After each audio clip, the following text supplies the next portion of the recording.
1,000 years ago, the demon beasts were ruled by the dragon clan, and the one at the top was known as the demon god. With overwhelming ambition, he wreaked havoc, leading an army of magical beasts and ravaging the human world. His greed knew no bounds, aiming to plunge every corner of the world into endless darkness. At that time, humanity faced destruction, but luckily, humanity's potential was fully unleashed. In the wave of spiritual awakening, some exceptional individuals showed the ability to control demonic beasts, and were called beast tamers. In the present, a dragon was ravaging the city, but a beast tamer mounted on a lion appeared and attacked the dragon with an energy burst, causing the beast to crash into the residential area, prompting authorities to send emergency medical assistance. The beast crashed into the apartment of our protagonist named Xiao Xingyu, a student at Xiangnan High School. The wounded beast tore through our boy's entire apartment until it stopped right in front of him, making blood splatter onto his face, causing him terror. The beast opened its mouth and prepared to attack,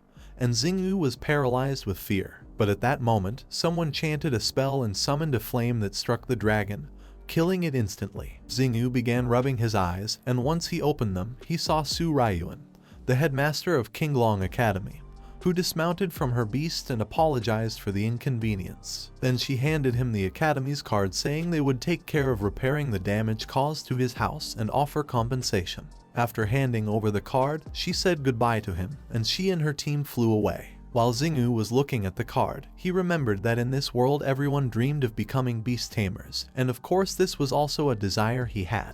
But unfortunately, he couldn't afford to buy a beast, and without a beast, he couldn't take the National Beast Tamer exam. If he couldn't become a beast tamer, he wouldn't be able to protect anyone. While he was distracted, something started climbing up his clothes. It was a small and adorable white dog that began licking his face. He picked up the dog and realized that this dog was a husky who had followed the dragon here. He remembered that textbooks mentioned it was a creature similar to a dog called Galehound. This was perfect since he could take care of it, and now that he had a beast, he could become a beast tamer. But the only problem was that the National Beast Tamers exam was in 3 days, so he wasn't going to make it on time. He lifted the husky into the air and with an excited smile decided to awaken its spirit. The next day, early in the morning, Xingyu went to Qingfeng City's beast tamer store, intending to give the husky to someone who could afford to raise it. The dog was happy, but Xingyu knew that it had no future if it stayed with him. The store owner, furious, opened the door, asking what he was doing standing in front of the shop so early. Xingyu started to show off the adorable husky, asking the guy if he wanted this beast. But the owner told him to get lost since nobody in their right mind would want a Galehound, revealing that it had very inferior blood and no path for evolution. Xingyu had no choice but to leave, but at that moment, something began to shine, leaving him surprised. It was the status window of the husky. It was in the initial stage, but it had a hidden bloodline called Hell Bloodline. Furthermore, it had 4 hidden evolution paths. Xingyu started rubbing his eyes thinking that it was an illusion, but when he opened his eyes again, the status window was still there. He asked the shop owner if this husky had 4 hidden evolution paths, but the owner began to chase him away with a broom saying that Galehounds didn't have any evolution path. Xingyu realized that the man couldn't see the system panel, only he could see it. Suji, his classmate, the son of the richest man in town, appeared and with a smile mocked him by saying that he remembered Xingyu wasn't planning to take the national exam because he didn't have a beast. He approached the husky and asked if he had managed to get a beast. Xingyu turned his back on him and told him to mind his own business. Suji mentioned that Lina was right about Xingyu not planning to take the beast tamer exam at all. He couldn't help but start laughing since even if Xingyu tried, he wouldn't pass the exam. Upon hearing the name Lina, Xingyu, surprised, turned around, only for Suji to reveal to him that his ex-girlfriend Zhang Lina had been with him for a while. Lina appeared, grabbed Suji by the arm asking what he was doing there. He responded that he had just come to greet an old friend. Seeing Xingyu, Lina became nervous and asked Suji to stop joking since she hadn't been with him for long. She didn't care if a loser carrying a Galehound saw her with someone rich. Xingyu got angry, started pointing at her with his finger and asked her not to forget that he had been the one who helped her when she was down, giving her permission to spend her life with a rich jerk, but reminding her that he had been the one who broke up with her. Suji got angry, but Lina asked him not to lower himself to the level of a loser with a worthless Galehound, thinking that she should have left him long ago. Xingyu left, sticking out his tongue at them. What they didn't know is that this Gale Hound had 4 hidden evolution paths, which would change Xingyu's future. 3 days later, all the students gathered in Zilin Square as the National Advanced Beast Taming exam was about to begin. After some time, it was the turn of the candidates from Qingfeng City to enter the venue. Xingyu, who was known for not having a beast, filled himself with confidence and decided to be the first to take the exam. Everyone knew that he didn't have money to buy a beast and had only registered for the exam 3 days ago by enrolling in Qinglong Academy, which is considered one of the top 4 main academies. To take the exam, each participant had to touch the golden ball. Xingyu approached it and began sweating due to nervousness. Xingyu informed the professor that he was here to take the exam.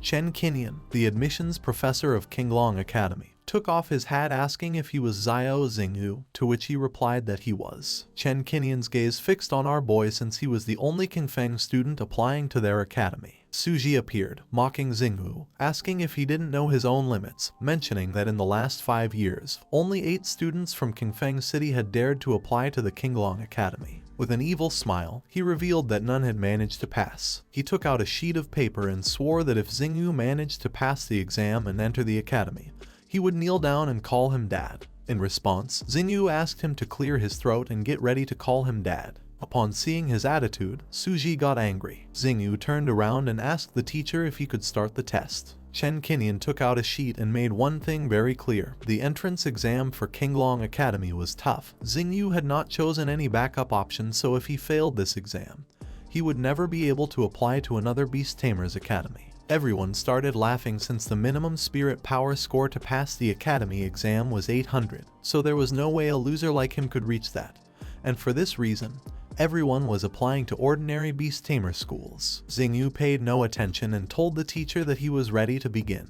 Chen Qinyan reached out towards the golden ball, explaining that the first test was about spirit power. Xingyu placed his hand on top of the ball and it began to glow, revealing that he had a spirit power of 316 points. Upon seeing this, Suji began to mock him since he couldn't even reach the minimum score of Qinglong Academy. Professor Chen Qinyan sighed and called the next student, feeling somewhat disappointed since he had thought that he was a promising student. But upon seeing that the spiritual power of our boy was rising, he was shocked. The ball started to show 621 points, but then it reached 711, then 800, and then 956, leaving everyone stunned, while on the other side, Suji was furious and thought that the meter must be broken. Finally, the ball started to show 1028 points, leaving the professor and the others speechless. No one knew what kind of madness this was. The spiritual power determined how many beasts a beast tamer could contract. Every 100 points equaled 1 beast, and a score of 1028 meant that Xingyu had the potential to become a 10-star beast tamer. The professor began to observe Xingyu and remembered that there had only been a few 10-star beast masters in the last few decades in the Dragon Kingdom.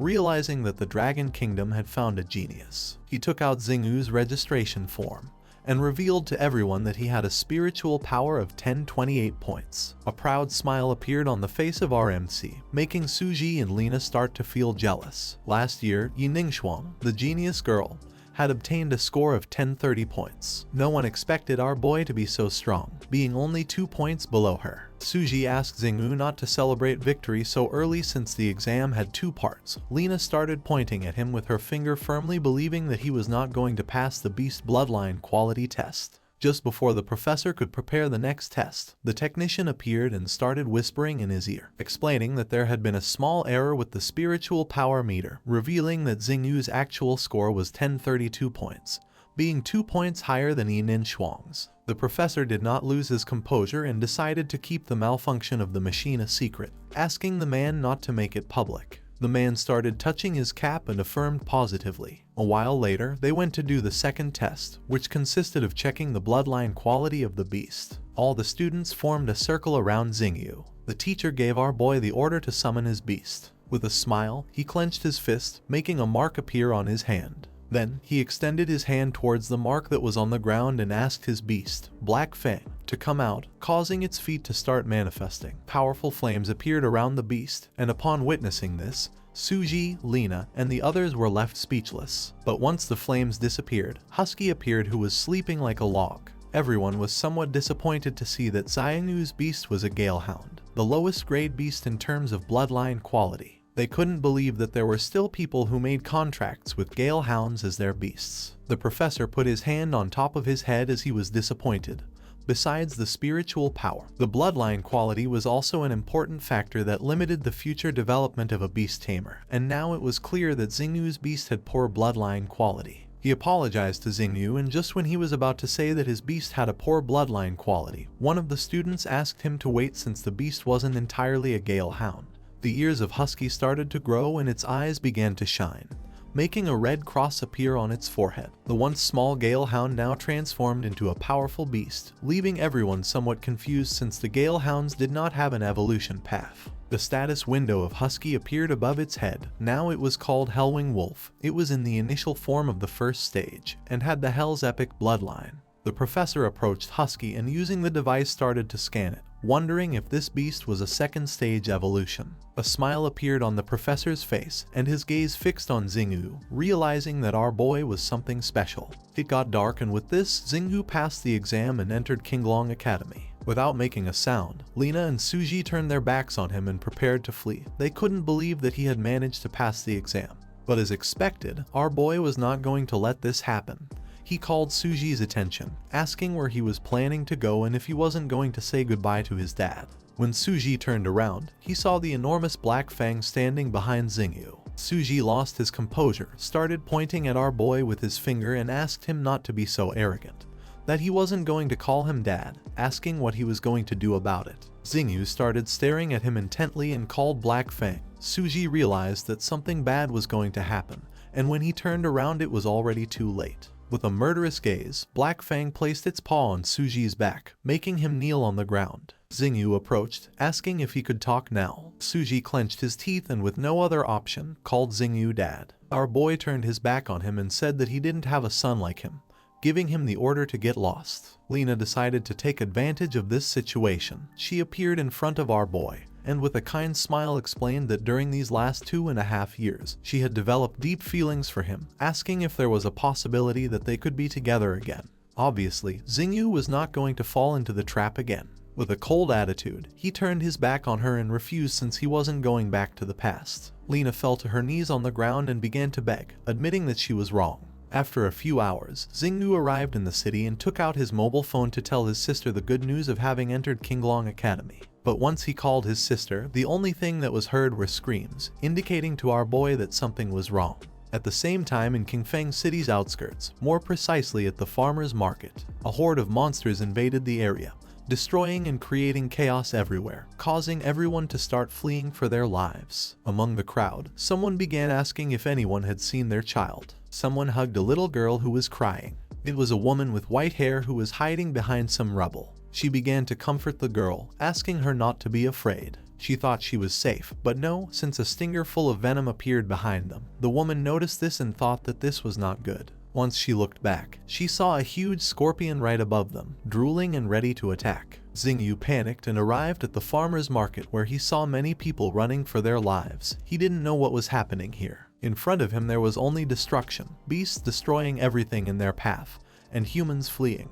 Not a single trace of his sister. The scorpion launched a powerful attack using its stinger, but luckily, it struck near where the girl and the woman were. This woman was Xingyu's sister. Upon hearing the sound of the attack, he started running to save his sister. Xingyu's eye started to bleed and then a system window appeared in front of him again, informing that Black Fang's Hell Howl skill was available, asking if he wanted to use it now. Without hesitating for a second, Xingyu pressed the button that said yes and gave the order to Black Fang to use the infernal howl. But nothing happened, and instead of attacking, Black Fang's attention shifted to the side, leaving Xingyu somewhat confused as he didn't know why the skill wasn't working. The scorpion pulled its stinger out of the ground and launched an attack towards the sister again, and upon seeing this, Xingyu panicked and started to feel afraid. And this moment reminded him that when the dragon had broken his window, the people from Qinglong Academy had chanted some kind of spell. He calmed down and decided to try it as well. Black Fang began to transform into Hellwing Wolf, and Xingyu started chanting the same spell as them. After transforming, Black Fang rushed towards the scorpion.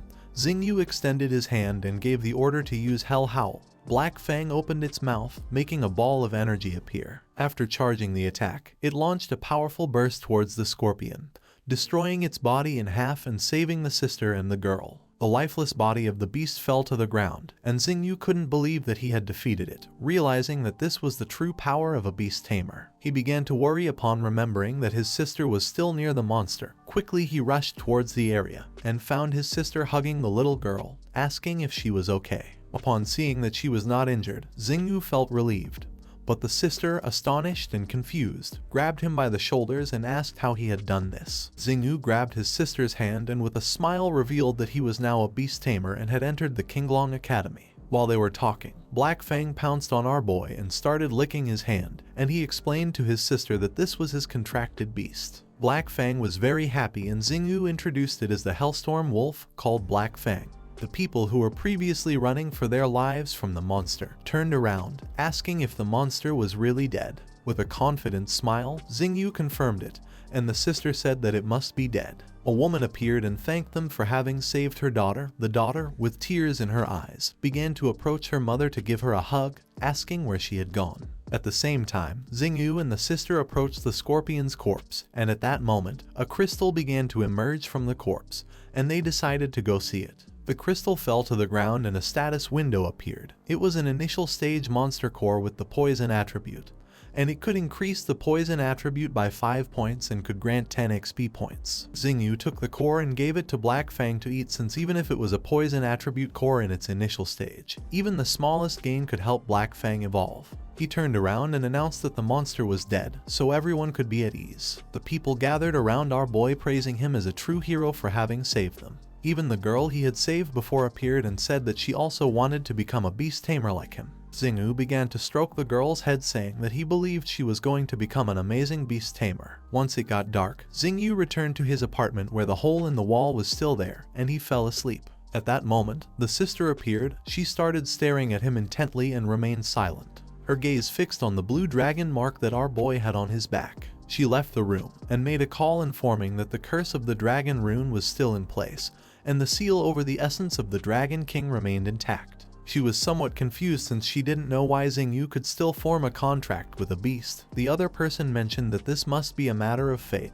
asking her to keep a close watch on Xingyu. She understood this, and with a firm look decided to keep our boy under watch. The next day, Xingyu and his sister packed their bags and went to the train station, where many people came to say goodbye to them. Among them were the father and the mother. The father gave our boy a basket of salted duck eggs since he had always loved them since childhood, and the mother gave them some envelopes with some money. A while later, the train arrived, and with a smile Xingyu began to say goodbye to everyone, promising that he would visit them when he was on break. The sister began to show a kind smile. A while later, both got on the train and Xingyu asked her to take a seat. The train set off, and several hours later, the conductor asked the passengers to take note. There were reports of beasts along the railway ahead, so there could be some shaking in the train.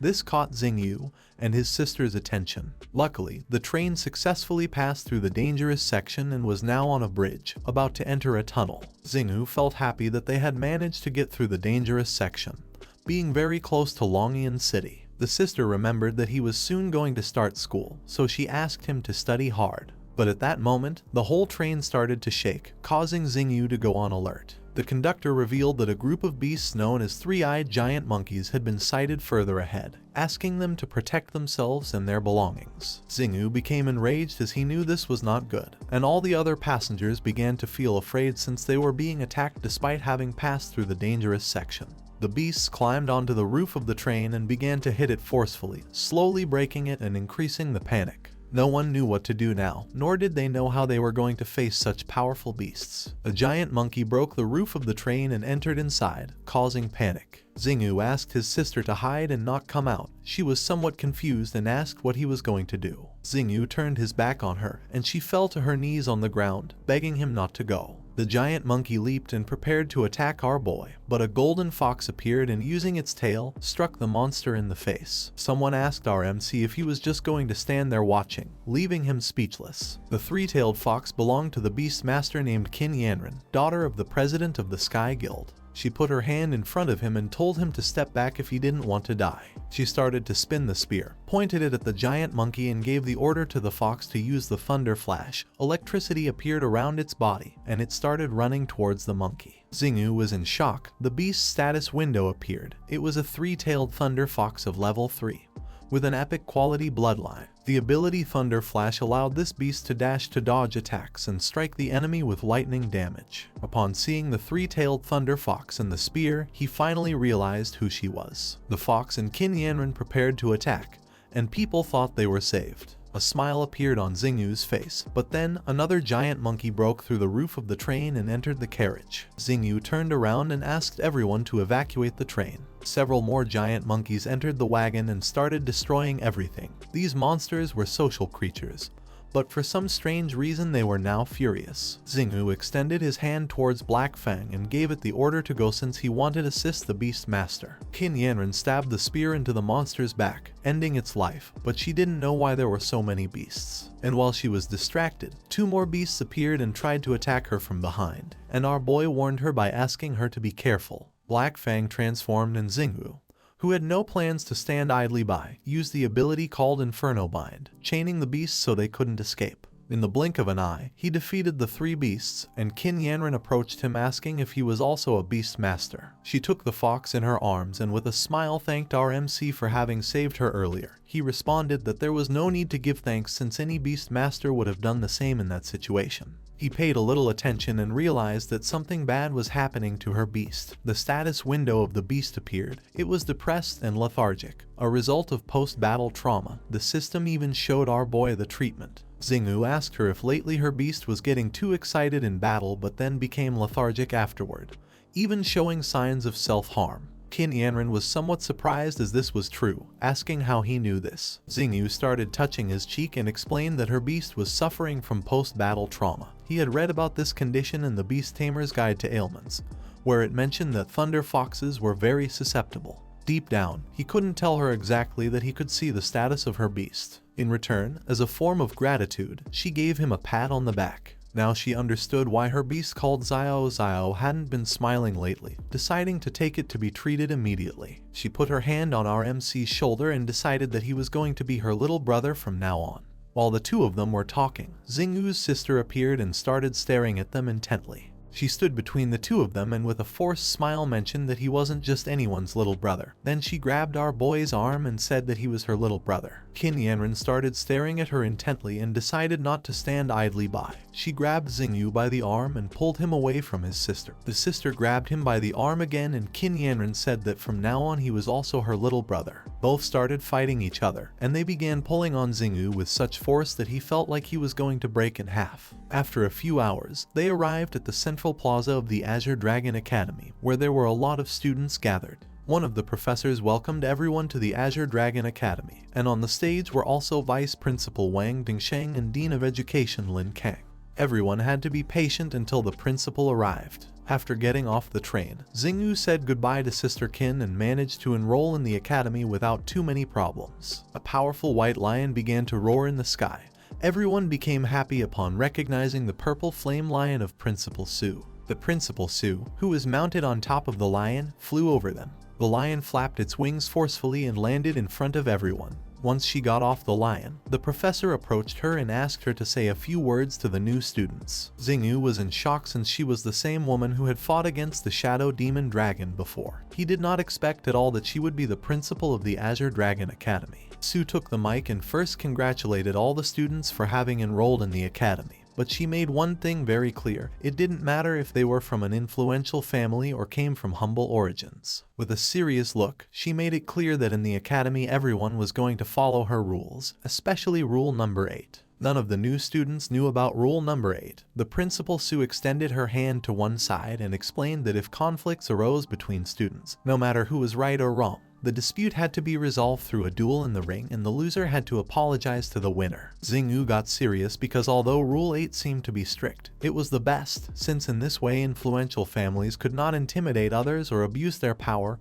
giving ordinary students the freedom to seek justice with their fists. 2 hours later, everyone went to their assigned classes, and one of the students was in shock upon learning that he was in the same class as Xingyu. It was normal for this guy to be surprised since Xingyu had a spiritual power that almost rivaled Ning Shuang's. Xingyu didn't even pay attention, and Professor Chen Qinyan gave them the order to sit down since the class was about to begin. Everyone obeyed and sat down, and the guy from before swore to follow Xingyu from now on.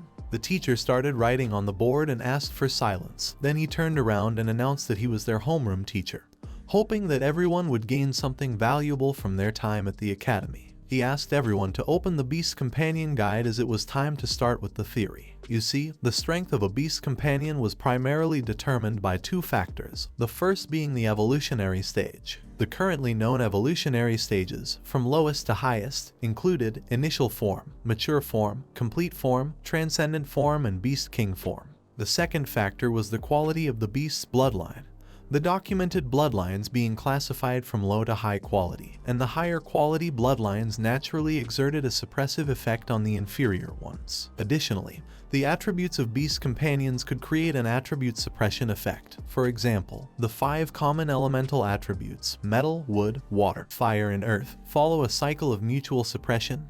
Wood suppresses earth, earth suppresses water, water suppresses fire, fire suppresses metal, and metal suppresses wood. Beyond these 5 basic attributes, there are other variants such as sand, lightning, and many more. The hours passed and it became evening, and instead of paying attention in class, Xingyu was sleeping like a log. The teacher noticed this and, furious, threw the chalk at his head to wake him up. Even though he was still sleepy, Xingyu opened his eyes as best as he could, and as punishment the teacher asked him what the weakness of the sky demon lizard was. The teacher was very pissed off, and if Xingyu couldn't answer the question, then he could pack his things and get out of the class. The tension in the atmosphere grew, but Xingyu stood up and with a confident smile responded that the weakness of the beast was the poison sac under its abdomen. The answer was correct and everyone was in shock. The teacher decided to ask another question, asking where condor crocodiles normally lived. To everyone's surprise, Xingyu answered again, explaining that these beasts lived in the Frostfall Lake region of the Southern Dragon Kingdom, as well as in the cold pools under the Kunlun Glacier waterfalls. Upon seeing that the answer was correct, the teacher put his hand on his chin and decided to test him further, asking what he would do if he encountered a sky-rending tiger in the wild.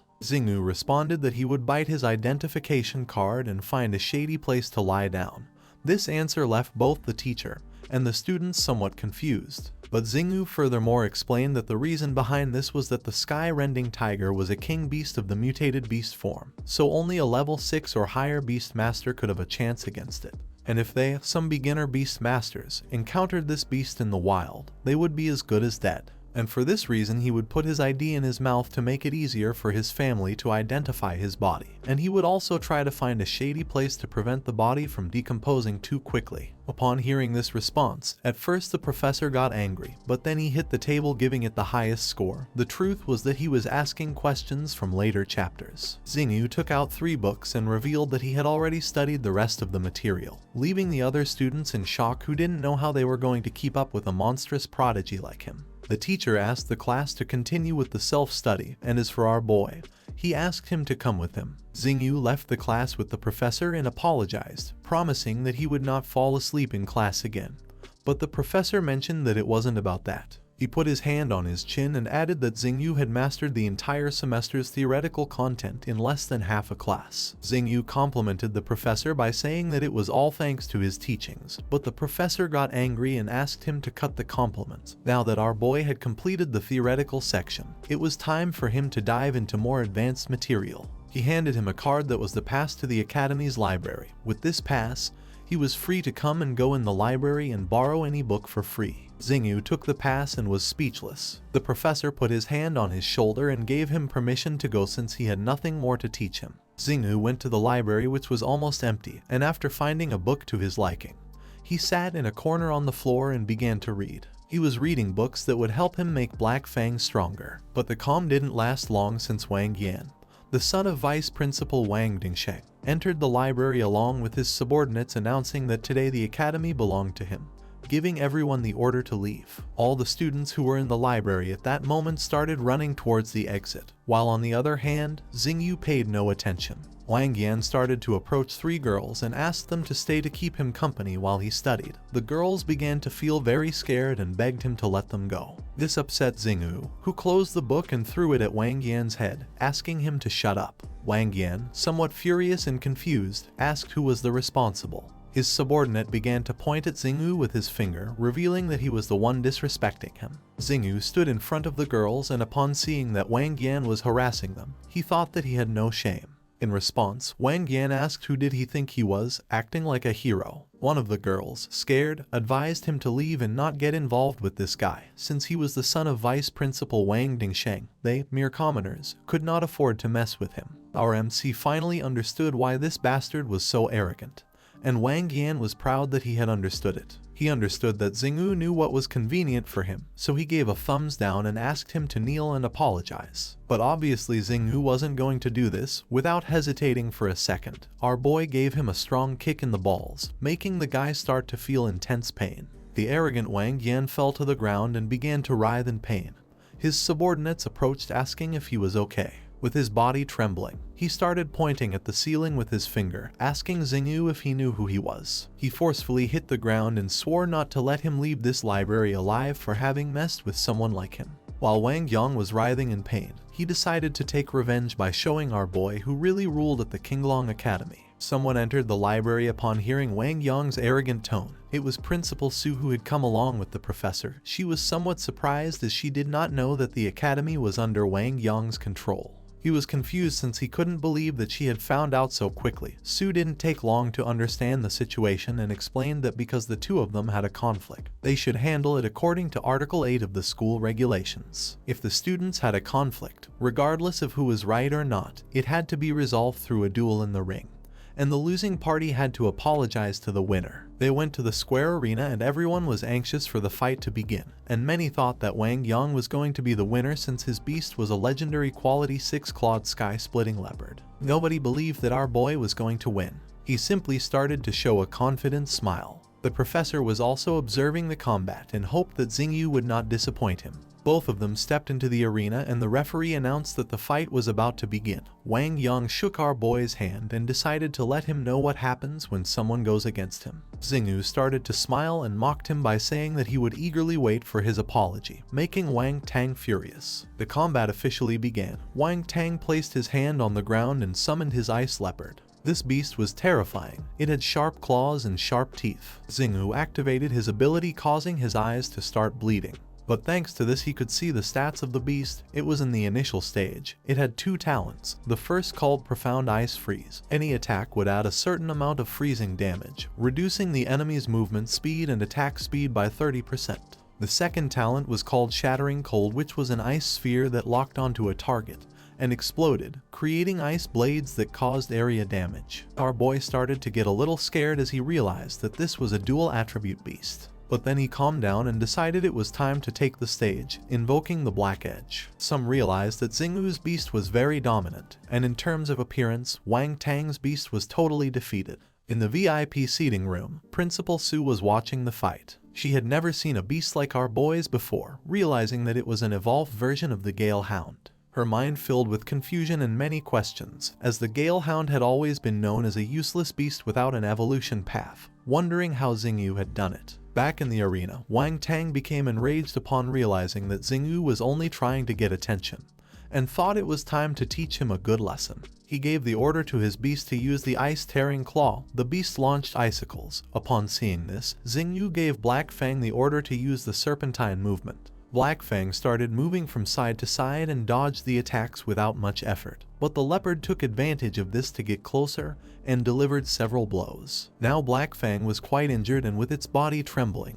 This beast had a dual attribute, wind and fire, while the leopard had the attributes of ice and fire, having an attribute advantage. Wang Tang, furious, was determined to disable Xiao Xingyu's beast, so he used the Shattering Heaven technique, and the leopard launched a burst from its mouth, freezing Black Fang's body. The poor Black Fang was trapped in the ice, unable to move. Wang Tang thought he had won and with a proud smile assured that it wouldn't be long before Black Fang froze to death. The director Su and the others were anxious to see what Xingyu was going to do now.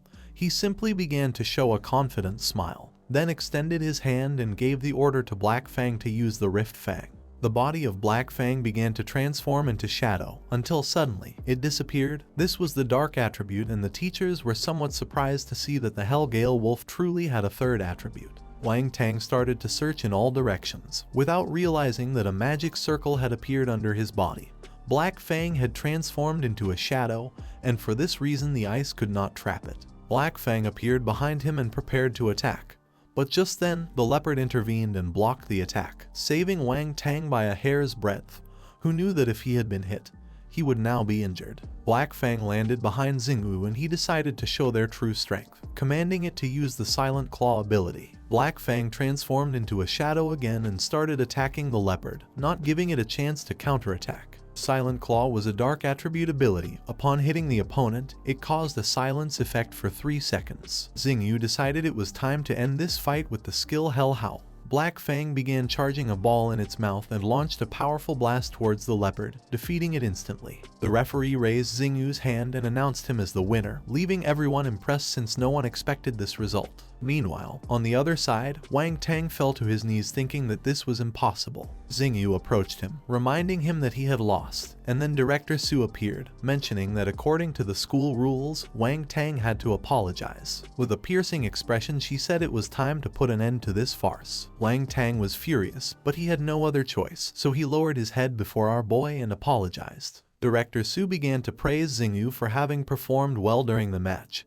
He was the second student who had caught her attention. Wang Tang turned his back on them and swore to make Xingyu pay for this humiliation. She began to show a proud smile. She was eagerly awaiting Xingyu's performance in the first-year classification competition that was going to take place in 3 days. Xingyu started blushing and thanked her, asking who was the first student that had caught her attention. She revealed that Yi Xuangning is a young genius with a spiritual power level above 1000. Xingyu remembered hearing about her during the entrance exams. With a smile, Su handed him a ring as a reward for having won this match since she also appreciated talent. Xingyu was left speechless since it was a spatial ring that could store anything the Beast Master needed, from food, supplements to monster beast cores. Xingyu extended his hand to take the ring and with a smile humbly accepted the reward.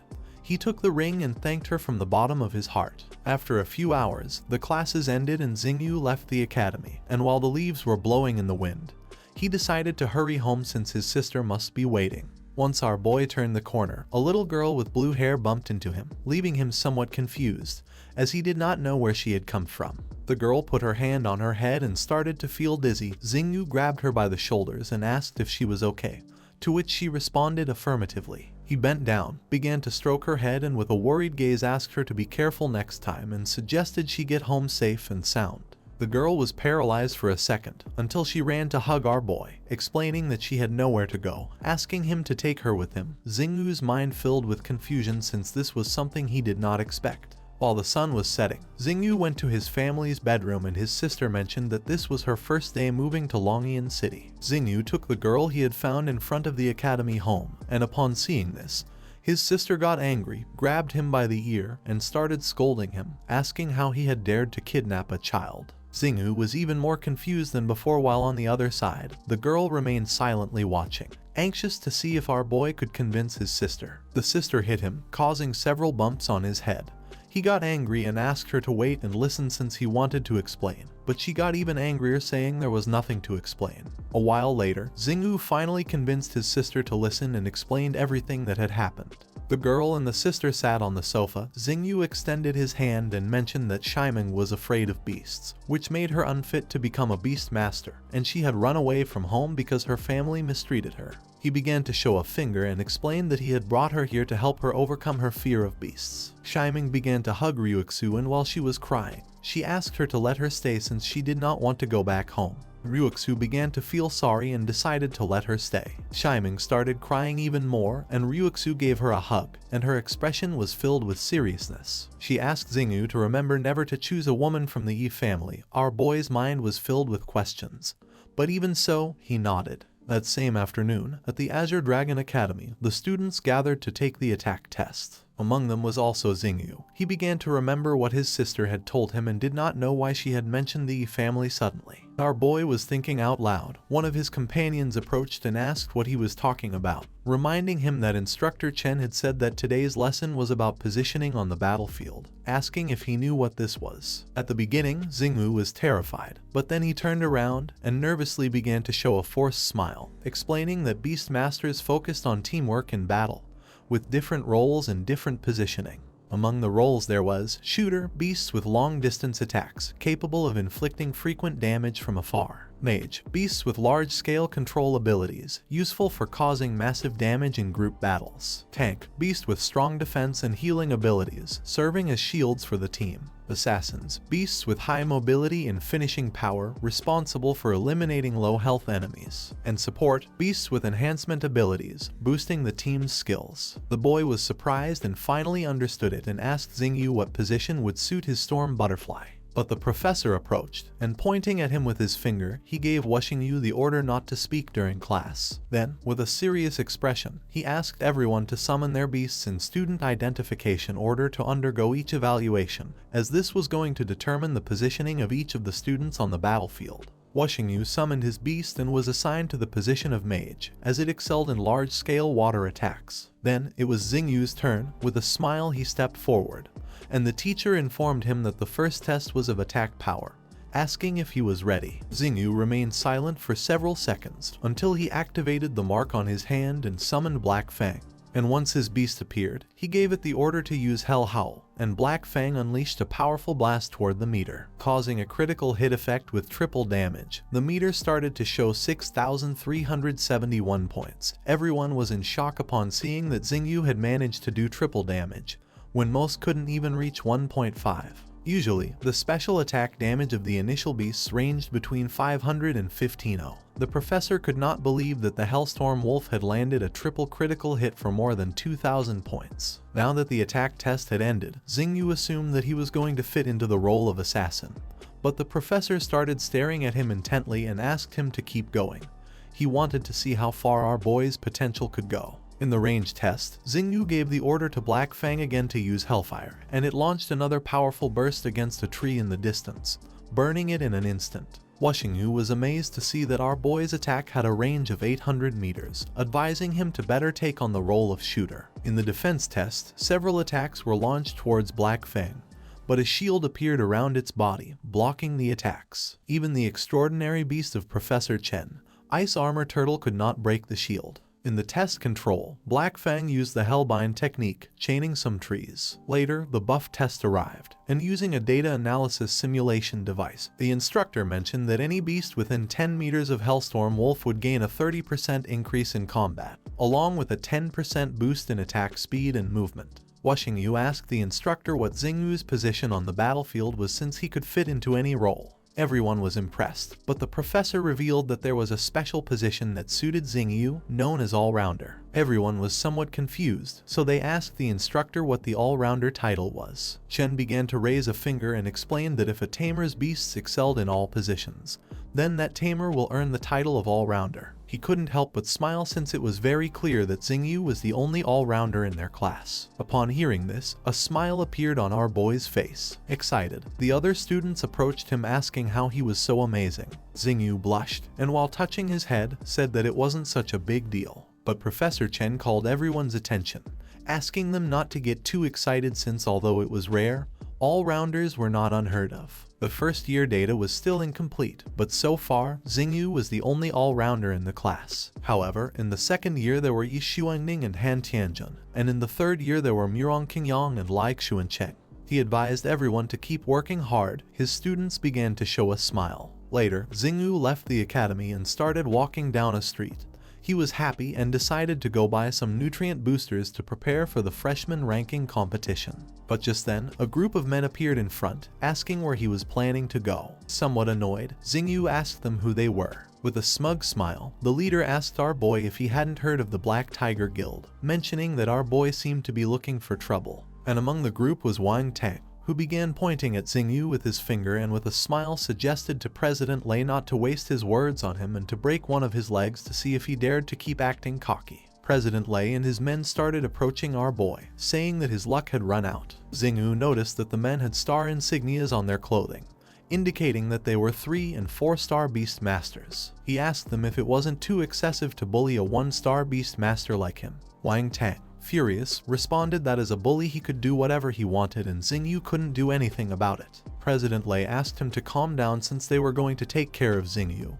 Then, he summoned his beast Leihu, a white tiger. The powerful beast began to approach Xingyu, preparing to attack, but he summoned Black Fang, who bit the neck of the white tiger, saving our boy from the attack and causing the tiger's body to crash against the ground. President Lei was furious since Wang Tang had not mentioned that Xingu's beast was so strong.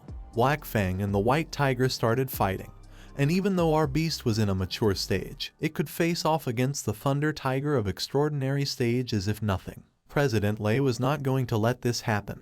His men also summoned their beasts, and he decided to see who was stronger, whether his Black Tiger guild of 3 and 4 stars or a 1-star rookie. The beasts prepared to attack, but just then Qin appeared, and with a smile she decided to see who was stronger, whether the Black Tiger guild or the Celestial guild, leaving everyone in shock. At the beginning, Xingu went on alert but then couldn't help smiling upon seeing Sister Qin Yanren. The members of the Celestial guild surrounded Lei and his men, making them panic. Lei began to feel fear since the Celestial Guild was the second-ranked Beastmaster Guild in Longyan City, and not even the Hurricane Guild, which was in first place, dared to confront them. Wai, scared to death, asked her what she was doing here. She put her arm around Xingu's shoulder and mentioned that she didn't know President Lei was planning to mess with her brother. Wai was confused since he remembered that she was an only child. With a piercing gaze, she revealed that Xingu was her sworn brother, recognized by her, making one thing clear: anyone who messed with him would be going against her and the Celestial Guild, causing all of her subordinates to summon their beasts. The conceited President Lai swallowed hard, and upon seeing the beasts, he told her that all of this was a misunderstanding. Furious, he turned around, started pointing at Wang Tang with his finger, and revealed that it was him who had hired them to cause trouble for her brother. Wang Tang began to feel afraid, and with his body trembling, he started to excuse himself by saying that he had no intention of harming Xingu. Qin Yanren crossed her arms and asked Lei if he knew what to do now. He began to sweat and replied that he did. He decided to give Wang Tang a good lesson,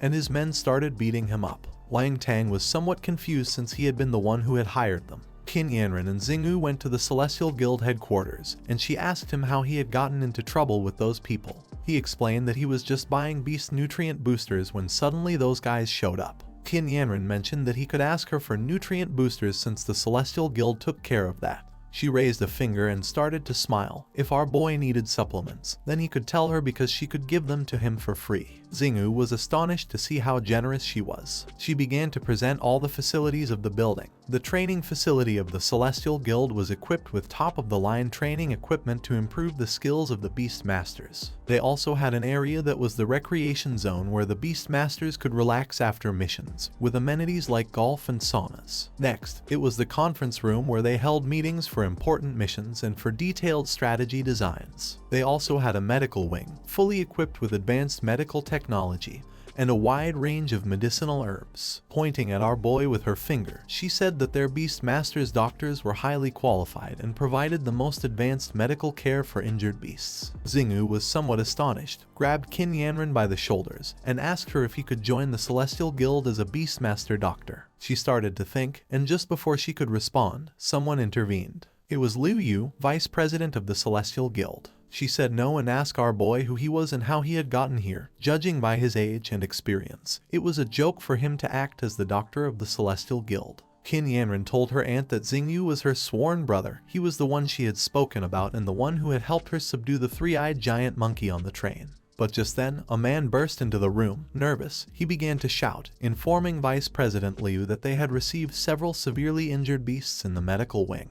While breathing heavily, the man asked what to do now since they were short-staffed. Liu's attention turned to the man. She asked him not to panic, advising him to get reinforcement from other branches, and gave Yanren the order to apply for assistance from other guilds. But the man said there was no time since those beasts were bleeding heavily and wouldn't last much longer. Xingu placed his hand on his chest and, determined, decided to take charge of helping, explaining to Liu that time was essential. At the same time, another wounded beast mounted on a stretcher arrived at the Celestial Guild. It was a wild mastiff with green eyes that was bleeding heavily. The nurses decided to get reserve blood bags for the beast. Once the owner arrived at the medical wing along with his injured beast, began begging the doctors to save his beast. All the doctors went on alert. Some suggested stopping the hemorrhage first since the blood loss was severe, while others tried using a hemostatic clamp which had no effect. In conclusion, no one managed to stop the hemorrhage. Our boy stayed silently observing, until he took a step forward and said that conventional methods were not going to work.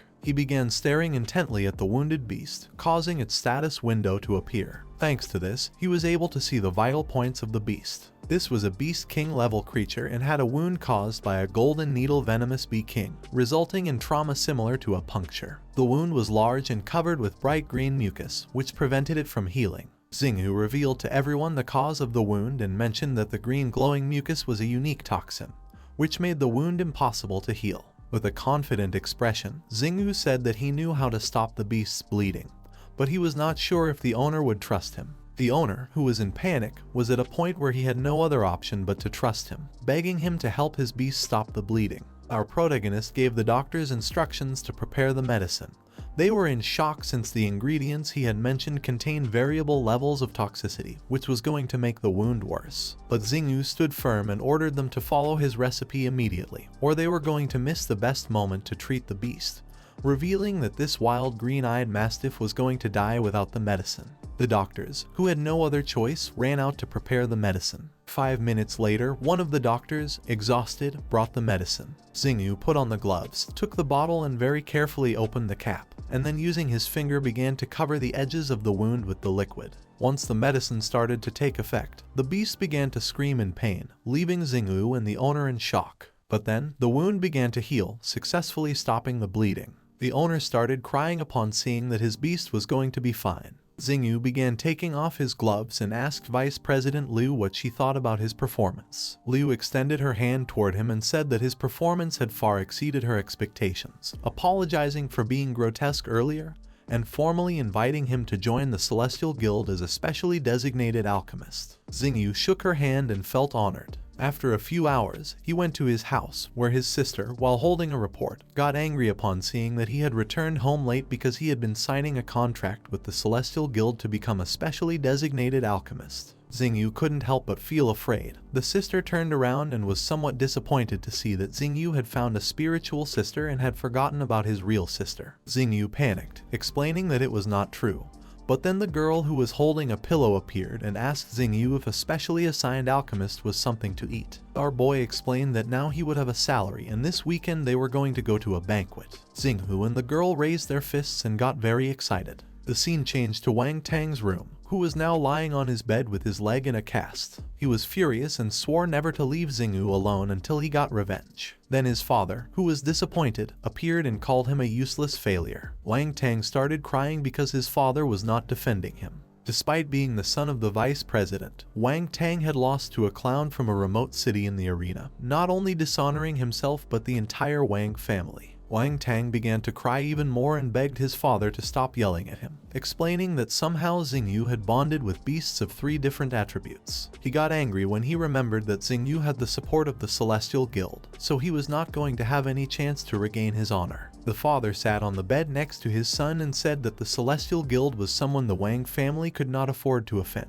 The father began touching his glasses and, with an evil smile, explained that if Xingyu suffered an accident during Yin Nanshan's trial and died at the hands of a magical beast, it would have nothing to do with them. The next day, it was time to do Yin Nanshan's trial, and all the students went to a forest where Wang Tang's father revealed that the trial was going to be broadcast across the entire network. All participants wore a bracelet on their arm that would allow the teachers to monitor the number of beasts hunted and battle scenes in real time. The ranking was composed based on the number of kills. 10 kills were equivalent to rank C, 31 kills rank B, 51 kills, 80 kills rank A, and having more than 80 kills was considered rank S. President Su turned to Vice President Wang and asked him that before starting the trial, please announce all the all-rounders among this class of freshmen.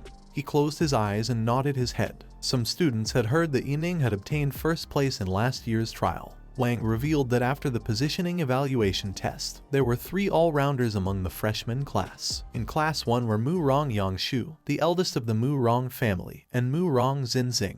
In Class 3 was Xingyu, who put his hand under his chin and began to think about the Mu Rong family. There were 4 great tamer families in China: the Yi family, the Lai family, the Mu Rong family, and the Shangguan family. After a few hours, the teachers went to the academy's broadcast room. The mustached guy named Yangzu, who was the commentator, welcomed everyone. President Su asked Vice President Wang how many beasts he thought Xingyu was going to kill. With a confident smile, he replied that about 50, which would be a good achievement. Professor Chen mentioned that there was no way since with Xingyu's talent, He was going to kill at least 80 beasts. The President Su rested her head on her hand and couldn't help but start smiling. She thought that Xingyu was going to break Yining Shuang's record, eagerly waiting to see him create a miracle. All the freshmen began to enter in order. The trial officially started. In less than 2 hours, Class 2 successfully managed to kill the short-tailed bear, with 10 kills in total. From Class 5, Sun Tianhao already had more than 20 kills, and in just 1 hour, Mu Rongyang from Class 1 already had 43 kills. He was resting under a tree while his beast was killing everyone. Yang Zhu began pointing at the screen with his finger and explained with a smile that Mu Rongyang's white griffin was the only superpower beast of the trial, and its ability called space penetration could not only instantly shorten the distance to the beast but also make any attack it launched have a penetrating effect. The white griffin was fighting against the silver-fanged snake, which was a beast with a particularly strong recovery ability, but it was restricted by the ability of the white griffin, and the death was horrible. The beast began to tear off the skin of the snake, and people started shouting, asking Xiao Bai not to torture the snake. Once the snake died, Yang Shu approached the corpse to extract the beast's core. According to the ranking, Xing was first with 50 kills, Yang Shuo second with 49 kills, and Xingyu third with 48 kills. The perspective of the transmission changed to that of Xing since people wanted to see her power. She summoned her beast to fight against a lion.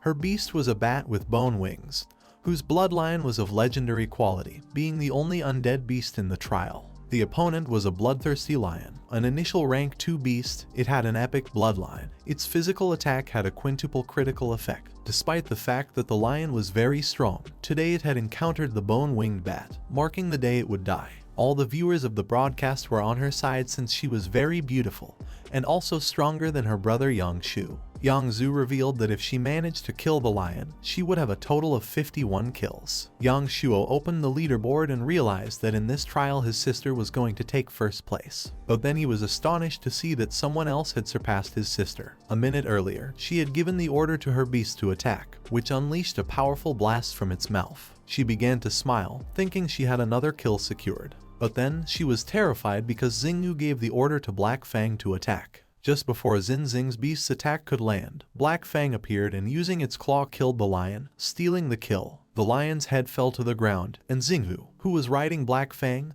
thanked Xing for the kill. Although on the outside she was trying to stay calm, deep down she was very furious. Yang Zhu reported that things had taken a dramatic turn, as our guy was really cunning. He had stolen Xing's victory and taken first place with 51 kills. At that moment, a three-eyed demon ant appeared behind them and prepared to attack. Xingyu and Xing started staring intently at each other, and the spectators could feel their fierce rivalry through the screen. No one knew who was going to claim victory over the beast. Our boy decided to strike first and gave the order to Black Fang to use Hell's Bind, causing his beast to create a fireball in its mouth. The four-eyed demon ant was famous for being thick and tough, but the Hellstorm Wolf's Hellfire ignored the armor, causing direct damage. Our boy decided it was time to finish off the beast, and Black Fang launched a powerful burst against it. The body of the beast flew into the air, and just when Black Fang was about to deliver the final blow, Xing made her move, launching a sonic blade, interrupting Black Fang.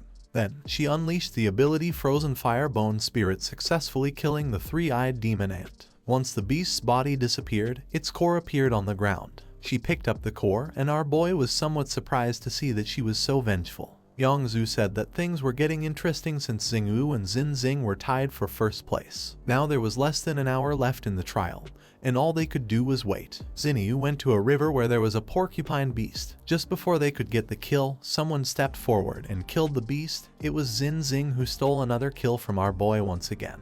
No matter where Xingyu went, Xing was always following him to snatch his kill. During the last half hour, she had secured her advantage by taking 3 kills from Xingyu, now being in first place with 89 kills in total. Xingyu regretted it, realizing that stealing the kill had been wrong, asking if it was necessary for her to keep harassing him. Xing, who was furious, simply remained silent. With a confident smile, our boy decided not to be gentle with her, advising her to be careful. Yangzu was shocked, realizing that he hadn't even been using all his power. Now there were less than 30 minutes left for him to claim first place. Time was passing as both continued breaking records with their beast kills. Black Fang bit an ice fox, securing another kill. Zinzing started chasing a flying beast, thinking he couldn't challenge her in the skies. But to her surprise, Black Fang attacked the flying beast, getting another kill and securing first place, making her angry. Xingyu, who was riding on Black Fang, was confident that she would no longer be able to defeat him since, after all, only 30 seconds remained.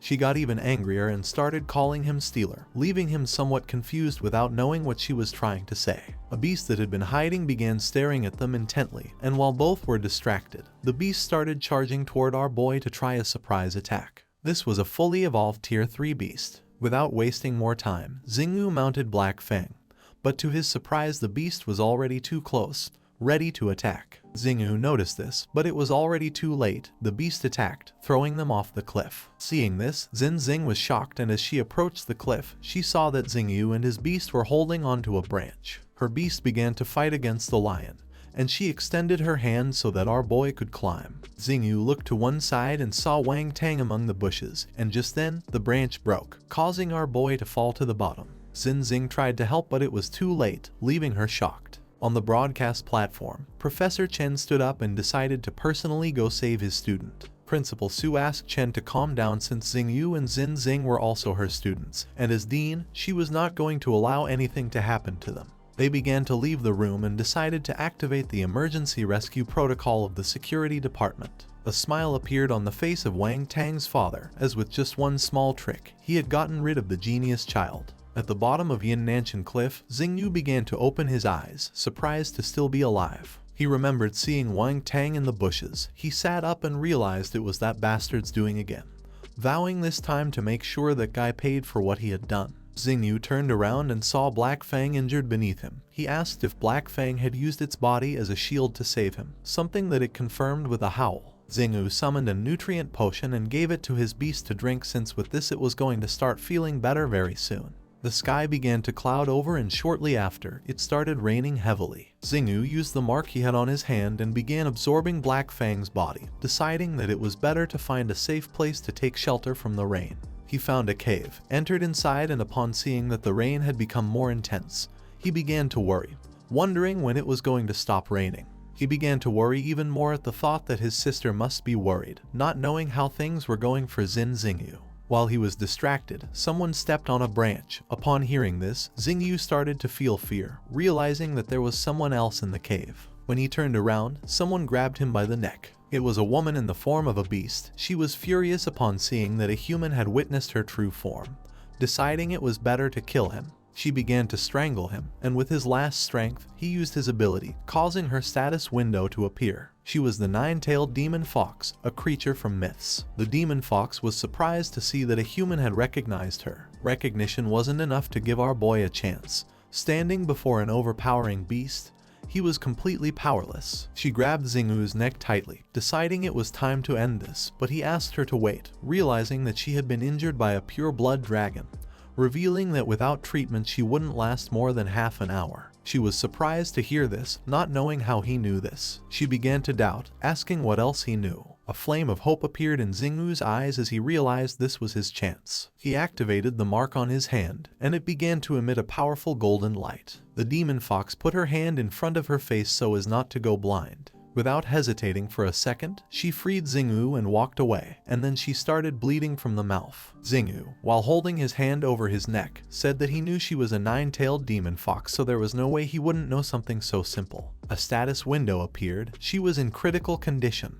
with several wounds, on the verge of death with only 30 minutes remaining. The cause was an invasion of pure-blood dragon energy, causing severe internal damage and Kai imbalance. He didn't know why the pure-blood dragons, extinct for 300 years, had returned, but his priority now was to keep her alive. Confident, Xingyu said he could help her. She wiped the blood from her mouth and didn't believe our boy, since there was no way a simple one-star beast tamer could help her. She placed her hand over her chest, revealing that the wounds had been caused by the most powerful of pure-blood dragons.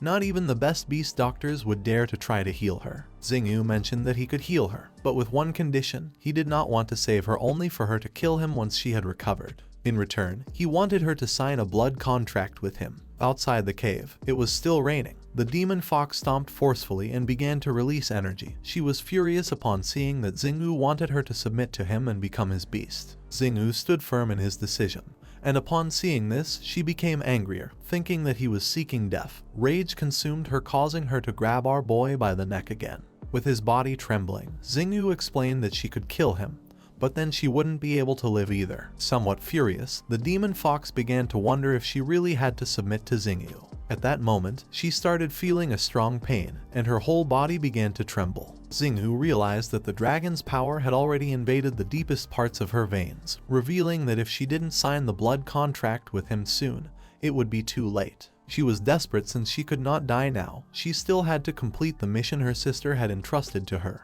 She let go of Xingyu's neck and, somewhat furious, agreed to sign a blood contract with him. He felt relieved, bit his finger, causing blood to start flowing out, and then placed his finger on the forehead of the demon fox, making a golden star appear. From this moment on, she was Xingyu's beast. Once the blood contract was signed, she asked our boy to heal her. Xingyu began to take off his shirt. It was natural for him to heal her since now she was his beast, and as her owner, he was going to protect her. Seeing that he was taking off his shirt, she started blushing and, somewhat furious, asked what he was doing. Xingyu took out a knife, explaining that he was going to heal her. He stabbed the knife into his chest and mentioned that without taking off his shirt he couldn't draw blood. Blood began to emerge from the wound. Xingyu started pointing at the blood with his finger and asked her to lick it. She put her hand over her eyes and, somewhat embarrassed, she began to shake her head with her hand. She didn't know what Xingyu was trying to do. She was a mythical beast and wasn't willing to do something so embarrassing. But our boy explained that his blood could protect her heart veins against dragon blood. She had no other option since if she didn't do it, she was going to die soon. So she approached Xingyu and gently began to lick his blood. Upon tasting his blood, she started to get excited, feeling that her body was now surrounded by a powerful force. Once she finished, Xingyu put his shirt back on, and now that her wound was no longer a problem,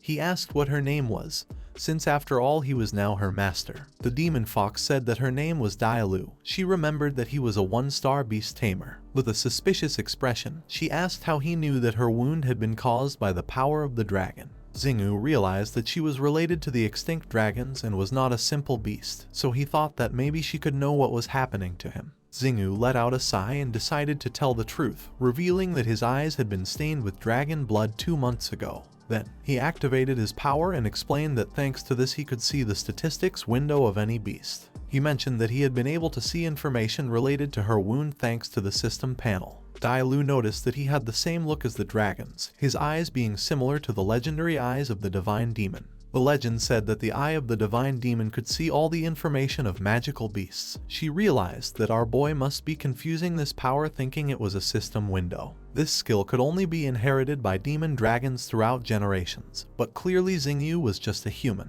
She became curious, not knowing exactly what Xingyu was. He was somewhat confused and asked why she was silent. She decided to stop thinking about the subject since now he was her teacher, and if he really possessed the eye of the divine demon, then she could also end up benefiting. She sat on top of a stone, revealing that he was very lucky, as his eyes had transformed into the legendary eyes of the divine demon due to the influence of dragon blood. Xingyu was somewhat surprised to see that this was not a system, and Dailu scolded him, saying to stop talking nonsense. He had not traveled through time, advising him to stop reading novels. The information panels he saw were simply a vision of the power of the eye of the divine demon. Xingyu was somewhat confused since he had not heard about it before. When he found Husky, he saw a core on the ground, and someone told him that it could awaken the blood of his spiritual beast and transform it. The first time after the dragon attack incident, it guided our boy to find a core, which could awaken the lineage of a beast. During the evaluation at Dragon Academy, he fed Black Fang with the core, and unexpectedly his beast evolved into a hellhound, and thanks to this he passed the Academy's evaluation. Xingyu did not know when he was going to hear about it again. At that moment, a beast with fangs appeared and started walking towards them. The beast began to roar, and upon seeing this, Dailu went on alert, grabbed Xingyu by the collar and pulled him aside, asking him not to let his guard down. The beast entered the cave. It was a lava lion, and it had been the one who had thrown Xingyu off the cliff. The lion began to release magma on the ground, and Xingyu was somewhat surprised to see that the beast was still relentlessly chasing him. The lion used its power and began to attack. Luckily, Dai Lu and Xingyu reacted in time and moved out of the range of the attack. In the process, his body hit the hard ground of the cave, and as soon as he stood up, the lion was already in front of him, ready to attack again. But just then, someone attacked the lion, saving Xingyu by a hair, and upon seeing this, he couldn't help but be left speechless, not knowing what was happening. The one who had attacked the lion was Dai Lu. With a smile, she began to summon a powerful energy ball, explaining that despite being injured, she was not someone whom beasts like them could challenge so easily. The lion became enraged and prepared to attack her using its claw. The battle began, creating a great curtain of smoke. Once the curtain of smoke disappeared, it could be seen that the lion was on top of Dai Lu and seemed to have the advantage. But she became enraged upon seeing that this beast had dared to disrespect her. She began to lose her composure, and rage took control of her, invoking the eye of the natural disaster. A powerful giant eye appeared above them, and in a matter of seconds, the lion's body turned to stone, losing its life. The body of the lion disappeared, and Xingyu felt relieved to see that there was no longer any danger. However, he began to feel unwell, and not long after his eyes closed, he was teleported to the Sea of Consciousness, where there was a powerful dragon, who felt happy to see that he had finally awakened. Xingyu, who was sitting on top of the dragon's body, began to wonder who was speaking, not knowing what this place was. The dragon asked if he had forgotten that his beast had evolved thanks to his help. Xingyu finally realized that the dragon had been the one who had guided him to find the lineage and evolve his Black Fang beast with the core, without knowing exactly who this dragon was. The dragon had awakened thanks to the power of the lineage, and he also did not know who he was. Xingyu soon realized that the dragon had awakened thanks to the power of the blood of the dragon from back then. The dragon was sure he could help him achieve supreme glory. Xingyu asked him to stop joking since someone who didn't know what he was wasn't going to be able to help him. The dragon questioned if he hadn't seen his ability, and a system window appeared in front of Xingyu, realizing that the system panels were the work of the dragon. The dragon could see the statistics of the magical beasts, and according to the information, if Xingyu used his consciousness, he would be able to summon the dragon, and if he followed his instructions in the future, Xingyu would be able to become a dragon. Xingyu was somewhat surprised, asking what his purpose was, and the dragon explained that he wanted to recover his memory. Xingyu asked why the dragon had appeared now.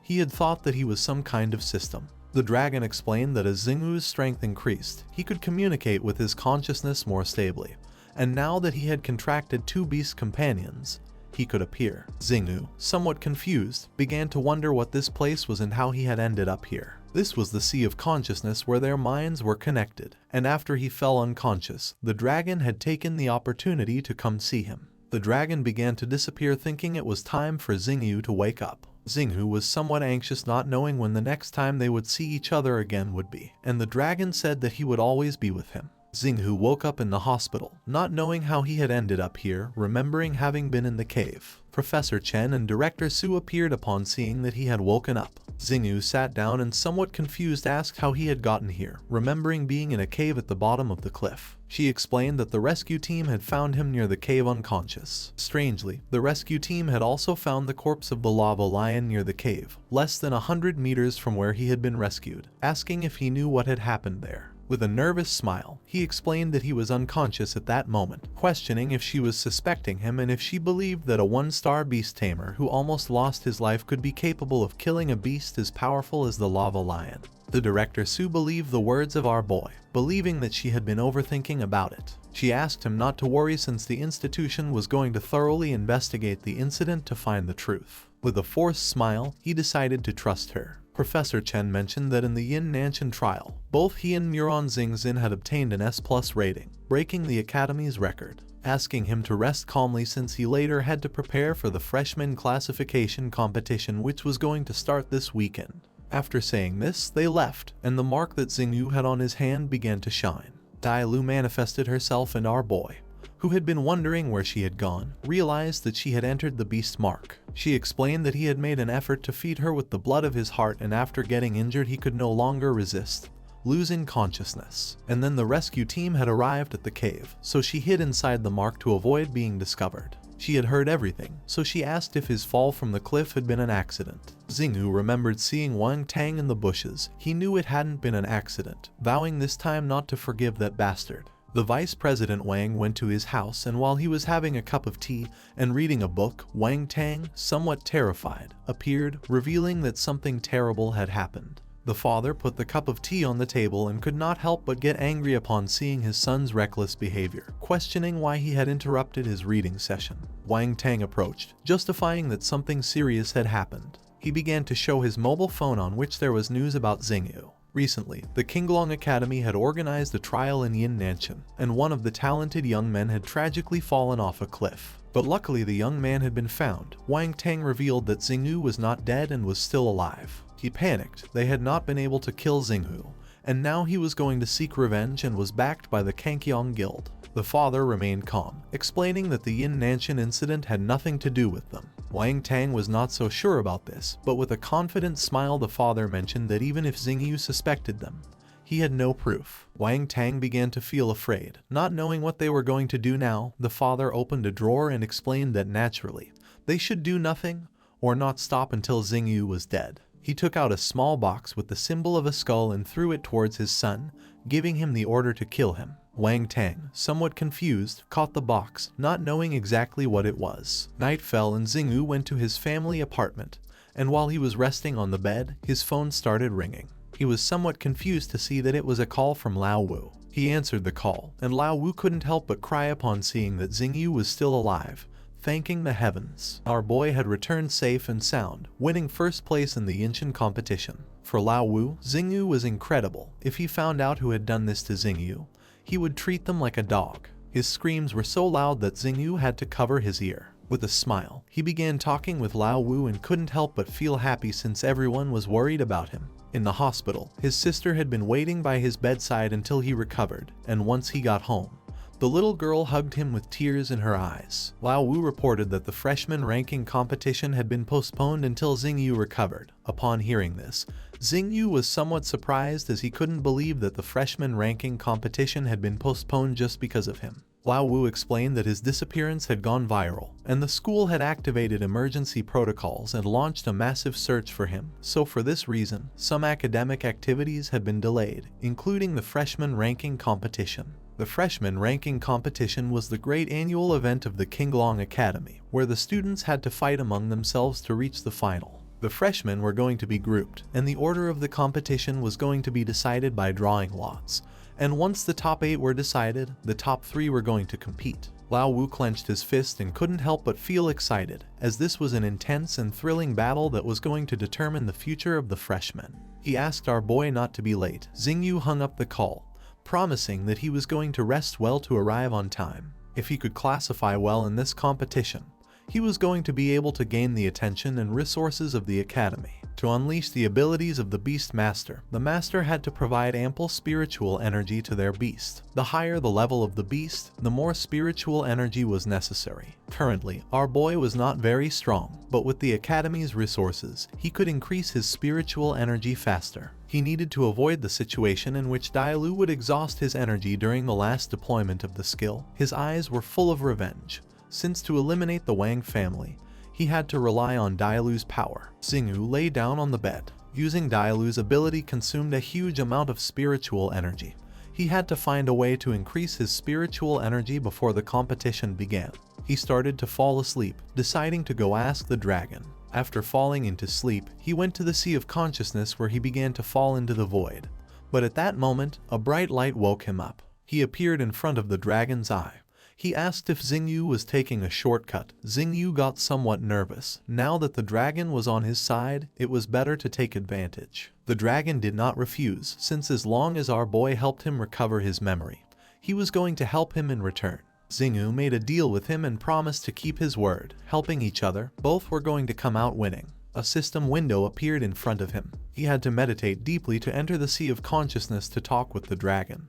But nevertheless, this was something dangerous. The dragon had adapted Xingyu's data panel using a game system from the human world as reference. The system had a shop where our boy could buy items. To prevent our boy from relaxing and losing the crucial task of helping him recover his memories, the dragon decided to issue tasks periodically through the system. If our boy completed these tasks, he would be able to earn points or other physical rewards. The dragon opened the shop, and upon seeing the items, Xingyu couldn't help but be left speechless. Without wasting a second, our boy bought the Dragon Spirit Pill. It could instantly increase the user's spiritual energy tenfold.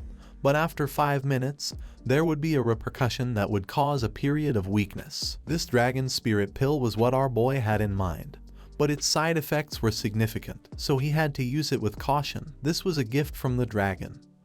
But in the future, he was going to have to earn what he wanted for himself. From now on, he could silently recite the Beast Master crosses the void. The sacred shield obeys to invoke the system. Unless something urgent happened, Xingyu should not come to see the dragon, as he needed to rest. Xingyu kept the Dragon Spirit Pill and decided to leave and not bother the dragon anymore. The dragon began to stare at him intently, asking him not to disappoint him. The next day, Xingyu left his apartment to go to school. Although he was feeling somewhat better, his sister was still worried about him and asked him to take it easy, while on the other hand, the girl asked him to be careful. Xingyu started walking towards the academy. Today was the freshman ranking competition, and our boy didn't know if old Wu had been thinking about him. He passed by a post where there was a poster. Consumed by curiosity, he tore off the poster and couldn't help but feel somewhat surprised. It was a wanted poster for the nine-tailed fox, or better known as Dailu. She had stolen the golden core and her bounty was 3 billion. Xingyu, who was furious, went to a remote alley and summoned Dailu, asking if she was lying to him and why she hadn't told him that she was wanted by the royal family. Dailu looked away, responding that she hadn't hidden it intentionally. It was his fault for not having asked. Pointing to the wanted poster, Xingyu revealed that she was a criminal personally sought by the Empress.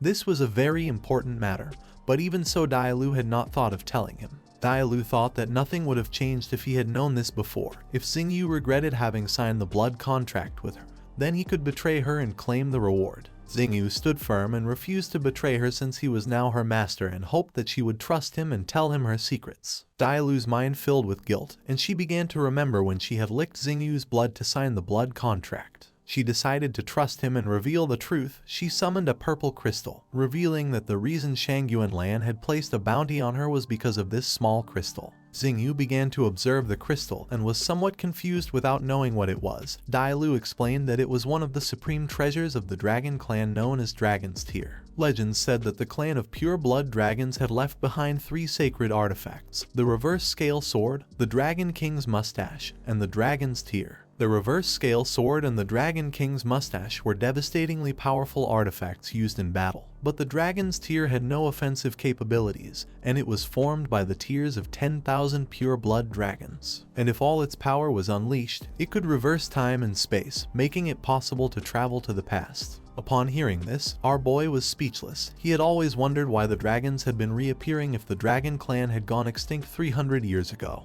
His attention fixed on Dailu's body, and he asked what had happened during the war against the dragons 300 years ago.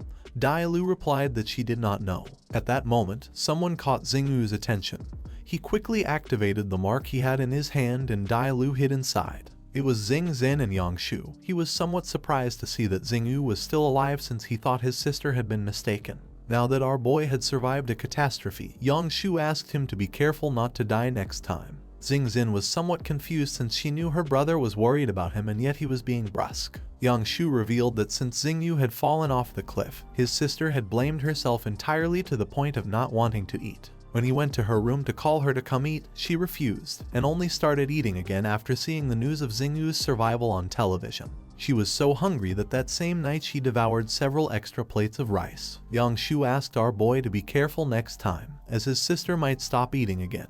He should be considerate, or his sister's appetite was going to suffer. Xing Zin, consumed by shame, covered her brother's mouth. Our boy promised to be careful in the future. The freshman ranking tournament was about to start and Xingyu asked if they wanted to train together. Yang Shu removed his sister's hand from his mouth and with a cold expression refused since their relationship was not close enough to train together, especially after Xingyu had stolen his sister's kill during the Yin Nanshan trial. Xingyu felt somewhat disappointed. Yang Shu and his sister left, leaving our boy somewhat confused. not knowing why they had approached him. The next day, all the students of the Azure Dragon Academy went to the stadium where the freshman ranking tournament was going to take place. The commentator Yang Zhu welcomed everyone, and with an excited smile, declared that the tournament was about to begin soon, where all the freshmen had to draw lots to determine the battle order. All the students formed a line and started drawing lots one by one. Among them were Xingyu and Wang Tang. He was furious to see that Xingyu had returned alive after all. He swore not to let Xingyu rise again this time. It was his turn to draw the lot, and everyone stepped aside upon recognizing the vice principal's son. Wang Tang exploited his father's position within the academy to harass the girls in the library, but Xingyu had given him what he deserved in the arena. Everyone despised Wang Tang, calling him the greatest disgrace of the academy. Wang Tang was furious after being humiliated by Xingyu last time. He drew a lot from the box, and an evil smile spread across his face as it turned out he would be fighting against Xingyu. A perfect opportunity for revenge. Nobody could believe that a fight between Wang Tang and Xingyu was going to take place again. The fight was not a coincidence, since Wang Tang's father had hit the lot with our boy's name on one side of the box. Wang Tang was happy and determined not to let his father down again. Consumed by hatred, he approached Xingyu and swore to destroy his beast later in the ring. In response, Xingyu showed a confident smile, saying that he would be looking forward to it. The time for the fight arrived, and the two got into the ring. Xingyu began to walk toward him, determined to take revenge on him for throwing him off the cliff. Yang Shu and Xing Xin were among the spectators. The brother, somewhat confused, asked why she kept staring intently at Xingyu, to which she responded with another question, questioning if he couldn't feel it. Yang Shu was somewhat surprised since he couldn't feel anything, but his sister revealed that ever since Xingyu had been rescued after falling off the cliff, his aura had become much stronger than before. Director Su was also surprised at the increase in Xingyu's power without knowing what he had been doing these past few days. Once Xingyu and Wang Tang got into the ring, the referee took out a red flag and indicated the start of the round. Quickly, Xingyu and Wang Tang distanced themselves and summoned their beasts, giving them the order to attack. On the screen appeared the statistics of Black Fang and the Ice Leopard. Upon seeing this, Xing Xin was terrified and felt that something was not right. According to the statistics, Black Fang was in its initial form,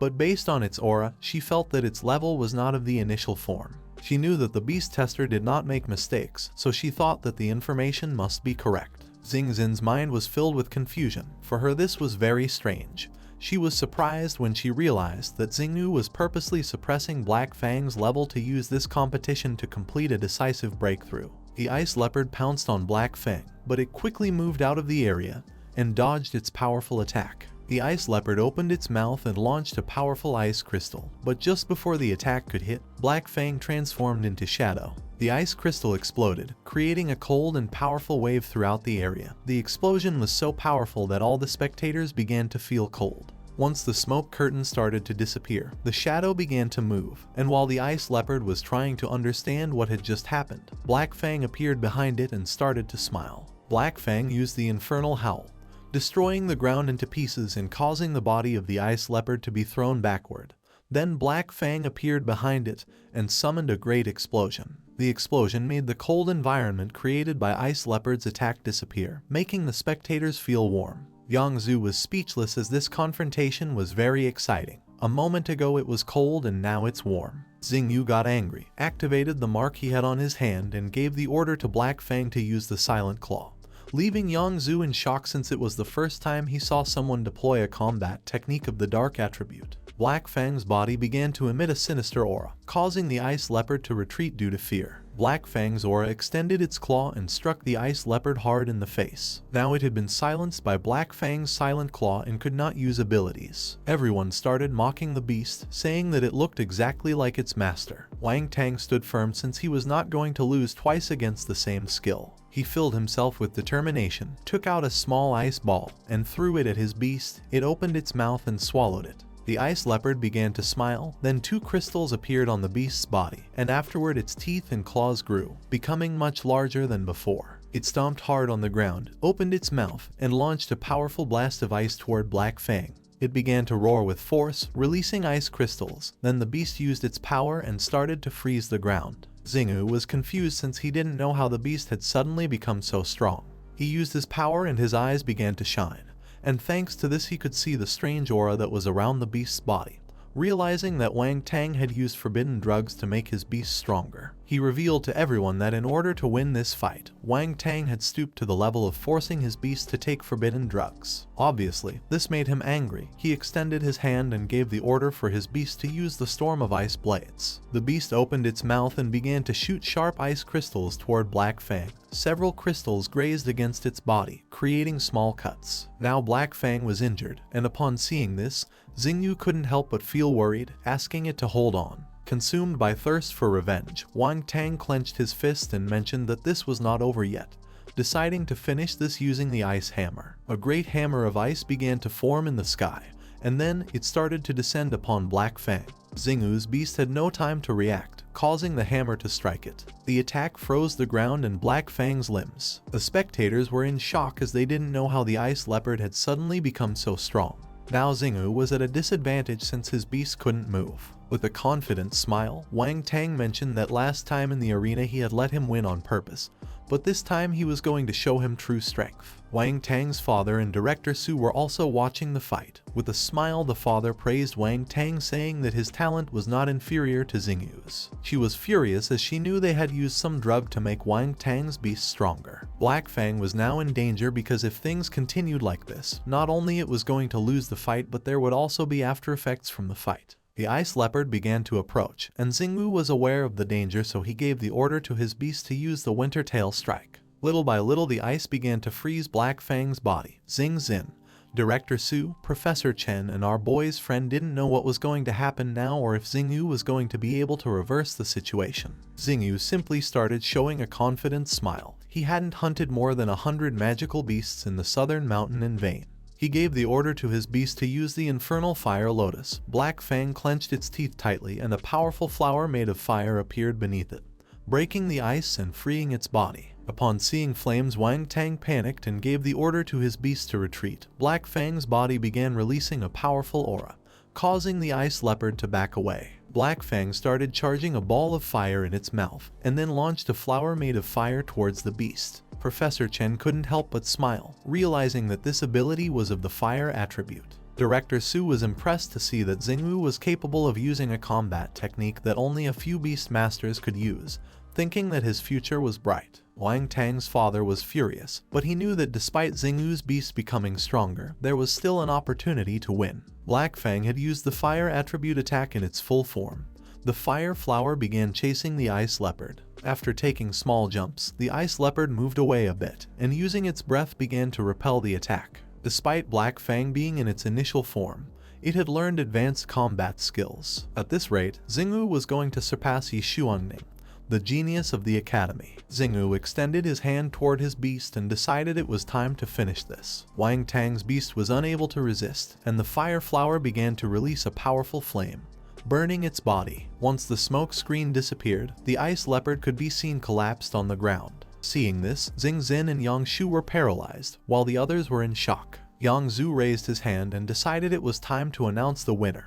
He began pointing at Xingyu with his finger and declared that he was the winner. Everyone started praising him, and their attention focused on the screen as Black Fang's attributes had changed. Black Fang was now at stage 3, having ascended 2 stages during the combat. Xingyu had broken an unprecedented record. Wang Tang fell to the ground in disbelief. He could not believe that he had lost again. Since the Azure Dragon Academy had organized the freshman ranking competition, for the first time a beast that had ascended 2 stages at once had appeared in the ring, and the person who had managed to create this miracle was Xingyu. The body of Ice Leopard collapsed on the ground, and Xingyu began to pet Black Fang and with a proud smile praised it. After hunting dozens of demonic beasts in the Yinnan Mountain, Black Fang was attacked again by a lava lion tiger beast, being on the edge between life and death, bringing it to a critical point and unable to become stronger. This time Xingyu had restricted the use of abilities on Ice Leopard, driving it into a dead end so that Black Fang could defeat it and ascend in stage. One of the judges intervened and called our boy's attention, explaining that he should be expelled. It was Wang Dingsheng, Wang Tang's father. Xingyu became curious without knowing what this guy was plotting now, but then remembered that Wang Tang had used forbidden drugs. Pointing at the corpse of the Ice Leopard, Dingsheng revealed that according to the rules Xingyu should have restrained himself, but now the Ice Leopard was dead, being clear evidence that he should be expelled from the academy. The other instructors also stepped forward and sided with Dingsheng, arguing that although Xingyu had talent, he was someone cruel and ruthless who did not deserve to continue in the competition under any circumstances and should be expelled. Director Su did not lose her composure and responded that the doctors were going to carefully investigate the case, and then she was going to give everyone an explanation. She began to stare intently at Dingsheng and explained that once the truth came to light, she was not going to forgive those who wanted to incriminate and harm the students. Having said this, she ordered the ice leopard's corpse to be brought so a veterinary doctor could thoroughly examine it. The doctors followed her order and brought the body, then began to examine it thoroughly. After a while, she asked the doctors if there was any discovery. One of the doctors reported that there was massive hemorrhaging in the organs caused by Black Fang. Upon hearing this, a smile appeared on Dongsheng's face. Luckily, he had bribed the Academy's beast doctor in advance since he knew Director Su was meticulous and would try to investigate. He approached her and mentioned that, as she herself had heard, there was nothing strange about Ice Leopard's corpse. But just then, Xingyu appeared behind them explaining that he would never have dared to kill a beast in front of everyone, arguing that Black Fang's Infernal Fire Lotus was a burn-type attack. However, the Ice Leopard's corpse showed clear signs of having died from massive hemorrhage in the organs. The other instructors became suspicious since it made no sense for Xingyu to kill the beast under everyone's watch, realizing that Black Fang's soul attacks caused no physical damage. Xingyu began pointing at the doctor and asked if his diagnosis was correct. Upon hearing this, the doctor couldn't help but get a little nervous. Our boy started whispering, advising the man not to ruin his career as a beast doctor for some money, and asked him to think carefully before speaking, making him even more nervous. He didn't know what he would do if they discovered that Deputy Director Wang Dingsheng had bribed him. Given that this matter was of great importance, Xingyu requested permission to perform a blood test on the ice leopard. Director Su granted him permission but asked him not to take too long. The doctors began conducting the blood tests, and 10 minutes later, the doctor hurried toward Director Su to reveal the true cause of death. She became curious and asked him to stop hesitating. He started pointing at the report and revealed that the ice leopard had died from consuming a fury pill, enraging Wang Tang, who called the doctor incompetent. He fell to his knees on the ground, swearing to Director Su that he had not given the fury pill to his beast. The doctor explained that according to the analysis results, it could be confirmed that the beast had consumed a frenzied pill. After taking it, the beast enters a frenzied state, increasing its strength while at the same time suffering an adverse reaction. Director Su took the report and asked Wang Tang if he still wanted to deny it despite the conclusive evidence. Poor Wang Tang became nervous, not knowing what to do now. Deputy Director Wang approached his son and upon seeing this, he began asking for help. The other instructors were disappointed to see how cruel Deputy Director Wang's son was. For them, he was someone heartless and desperate to win. Consumed by despair, Deputy Director Wang asked Director Su if she could give his son another chance. With a piercing expression, she reminded him that he was not only a father but also the Deputy Director of Qinglong Academy, and if he wanted to commit favoritism and corruption, then he could leave the academy along with his son. He was furious because he knew that if this continued like this, even he would be affected. Now that his son had violated the academy's rules by giving his beast a fury pill, he was going to be expelled. Wang Tang was in shock to see that even his own father was not on his side. Wang Dingsheng, who was thirsty for revenge, explained to his son that now that the matter of the fury pill had come to light, they had no choice but to compromise, but he swore he would avenge him. After saying this, he pushed his son and gave the guards the order to take him out of the academy. The competition ended and the list of the top 8 came out, and according to the list, first place was Murong Xingxin and our boy was second. Xingyu was the best talent among the freshmen. He was someone who had managed to be among the top 8 without power or influence. Everyone who had seen Xingyu's fight against Wang Tang had directly given up on fighting him. Yang Shu mentioned that Xingyu was among the top 8 and remembered that in Yin Nanshan's trial, he had stolen many kills from his sister.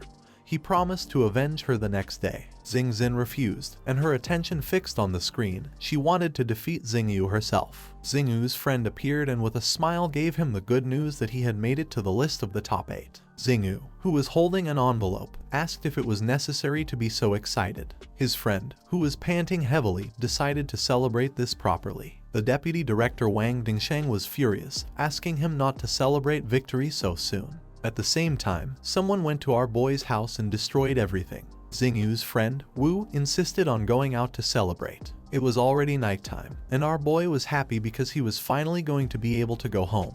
When he arrived at his house, Xingyu saw that the door was broken and everything was a mess. He was worried because he didn't know what had happened. Worried about little Mingming, Xingyu started looking for her like crazy until he finally found her in a corner crying. The little Mingmeng gave him a hug, revealing that Sister Raoxu had been kidnapped by a man wearing a mask, and he had left a letter, leaving our boy in shock. Xingyu began to stroke the little girl's head and asked her not to cry since Sister Raoxu was going to be fine. He took the letter she was holding in her hands and saw the kidnapper's message. If Xingyu wanted to save his sister, then he must go to Yinnan Mountain. Once the moon emerged, Xingyu headed to the mountain. He couldn't believe that someone had dared to touch his sister. After exploring a little, he saw his sister unconscious next to a tree. Our boy panicked, not knowing if she was still alive or not. Then a hooded man appeared and with a smile asked him to stop screaming since his sister was not dead yet. Our boy started shouting and ordered him to release his sister. With an evil smile, the man asked if Xingyu wasn't curious to know who he was. Recently, the only one who was on bad terms with Xingyu was Wang Tang, but he was someone who neither had the guts nor the ability to kidnap anyone. Our boy quickly realized that this guy was his father, Wang Dingsheng. Now that there was no reason to keep hiding his face, Wang Dingsheng removed his hood, impressed by how astute Xingyu was. If he had been his son, he would have trained him to become the youngest and strongest beast tamer in the entire dragon nation. He began releasing energy. For him, it was a pity since Xingyu wasn't his son and had dared to hurt Wang Tang, so he had to die at any cost. Wang Dingsheng activated his ring to use the power of the earth to summon the Stone Guardian. A bear-shaped beast emerged from the ground. This beast wielded a mace as a weapon and was the most powerful beast Xingyu had seen so far. The Rock Demon Bear was a king-class beast. It had the power to remain in a dominant state at all times, freely unleashing its abilities while nullifying enemy control abilities. Wang Dingsheng believed there was no way that a one-star beast tamer could win against his king-class beast. Xingyu began to smile and mentioned that he was afraid he would be disappointed. In response, Wang Dingsheng mocked him, asking if he was going to send his little black fang to become a small snack for his rock demon bear. Xingyu activated the mark on his hand, revealing that he had more than one beast, giving the order for Dai Lu to come out. The sky filled with black clouds and thunder. Wang Dingsheng began to feel fear, and it didn't take long for him to realize who this terrifying aura belonged to. Dai Lu emerged from the mark, and while stretching her arms and waking up, she asked why Xingyu had summoned her. He had interrupted her beauty sleep again, advising him to think carefully about how to reward her afterward. Coldly, Xingyu gave her the order to get rid of the bear. She questioned if she could go to sleep after defeating the bear. Our boy promised that if she got rid of the bear, then she could sleep as much as she wanted. Wang Dingsheng couldn't help but sweat, as he knew that Dai Lu's aura was too terrifying. If he didn't act now, it would be too late. While Dai Lu and Xingyu were distracted talking, he gave his beast the order to attack. The bear, surrounded by flames, lunged at her. Without losing composure, Dai Lu began staring intently at the beast. And just before the demon rock bear could attack, a giant eye appeared in the sky, making its body grow heavy. In a matter of seconds, the bear's body began to turn into stone until it transformed into a statue. Wang Dingsheng was trembling as he finally realized that she was the nine-tailed fox, and that Xingyu had made a contract with the most wanted beast in the entire nation. He started to smile, knowing that if this came to light, Xingyu was going to be in serious trouble. But our boy was confident, explaining that he had summoned the nine-tailed fox since he did not plan on letting him leave this mountain alive. Wang Dingsheng panicked and despaired, but he knew that the gap between a one-star beast tamer and a six-star one was not something a single beast could close. At that moment, the eyes of the rock demon bear began to shine intensely. Flames started to emerge from its body until several seconds later, the hard layer of rock that had formed around its body shattered into pieces. The tension in the atmosphere grew, and everyone fell silent. The bear's eyes began to shine with excitement, and Wang Dingsheng started to smile, admitting that the nine-tailed fox was formidable. But no matter how fierce she was, it did not change the fact that Xingyu was just a one-star beast tamer. He decided it was time to show this rookie the insurmountable abyss between a one-star beast tamer and a six-star one. The bear struck the ground forcefully and began to release a strange energy. The beast grabbed its mace and started roaring, causing the strange energy to spread throughout the area. Xingyu clenched his teeth as he knew that this beast was of the dark element. These creatures thrived by consuming blood, whether human or from other animals. For our boy, it became evident that Wang Dingsheng was the one behind the disappearance of low-level beasts in Longyan City over the past few years. He began to smile, confirming Xingu's suspicions. A tattoo of a red skull appeared on his face. Dingsheng mentioned that dying under the fangs of his demon rock bear was a supreme privilege for those low-level beasts. Xingu began to feel a fear he had never felt before, and his attention fixed on the skull, realizing that this guy was a member of the Red Skull Guild, a group specialized in dark elements beast masters, condemned as an evil terrorist organization. This guild was among the 5 great dark guilds. Our boy asked what the world would think if they discovered that the vice dean of Qinglong Academy secretly served the Red Skull Guild. Dingsheng responded in the same way Xingyu had done.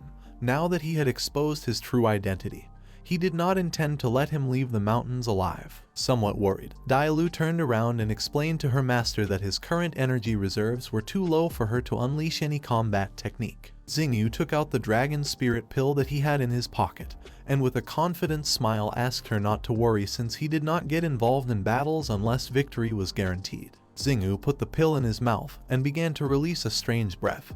He extended his hands and started to release a lot of energy. Wang Dingsheng extended his hand and decided it was time to end this, making the bear start charging towards them. The eyes of our boy began to shine, and his attention fixed on Dingsheng, asking Dailu to get ready. She stood in front of him and mentioned that she was ready. The fierce bear appeared above them, ready to attack using the mace. At that moment, our boy gave the order to Dailu to transform. Dailu's body started changing into her true form. She transformed into the powerful 9-tailed fox, a mighty beast. She raised her head and began to gaze toward the sky. She started to focus her energy on the sky, making a giant eye appear, much more powerful than the previous one. The eye began to scan the area and marked its target as the bear's chest. Just before the beast could attack, the eye unleashed a powerful burst, which pierced through the beast's body with little effort. The burst even reached Wang Dingsheng, passing through his body as if it were paper. He couldn't believe this was happening to him. Then an evil energy began to emerge from his wound until several seconds later it covered his entire body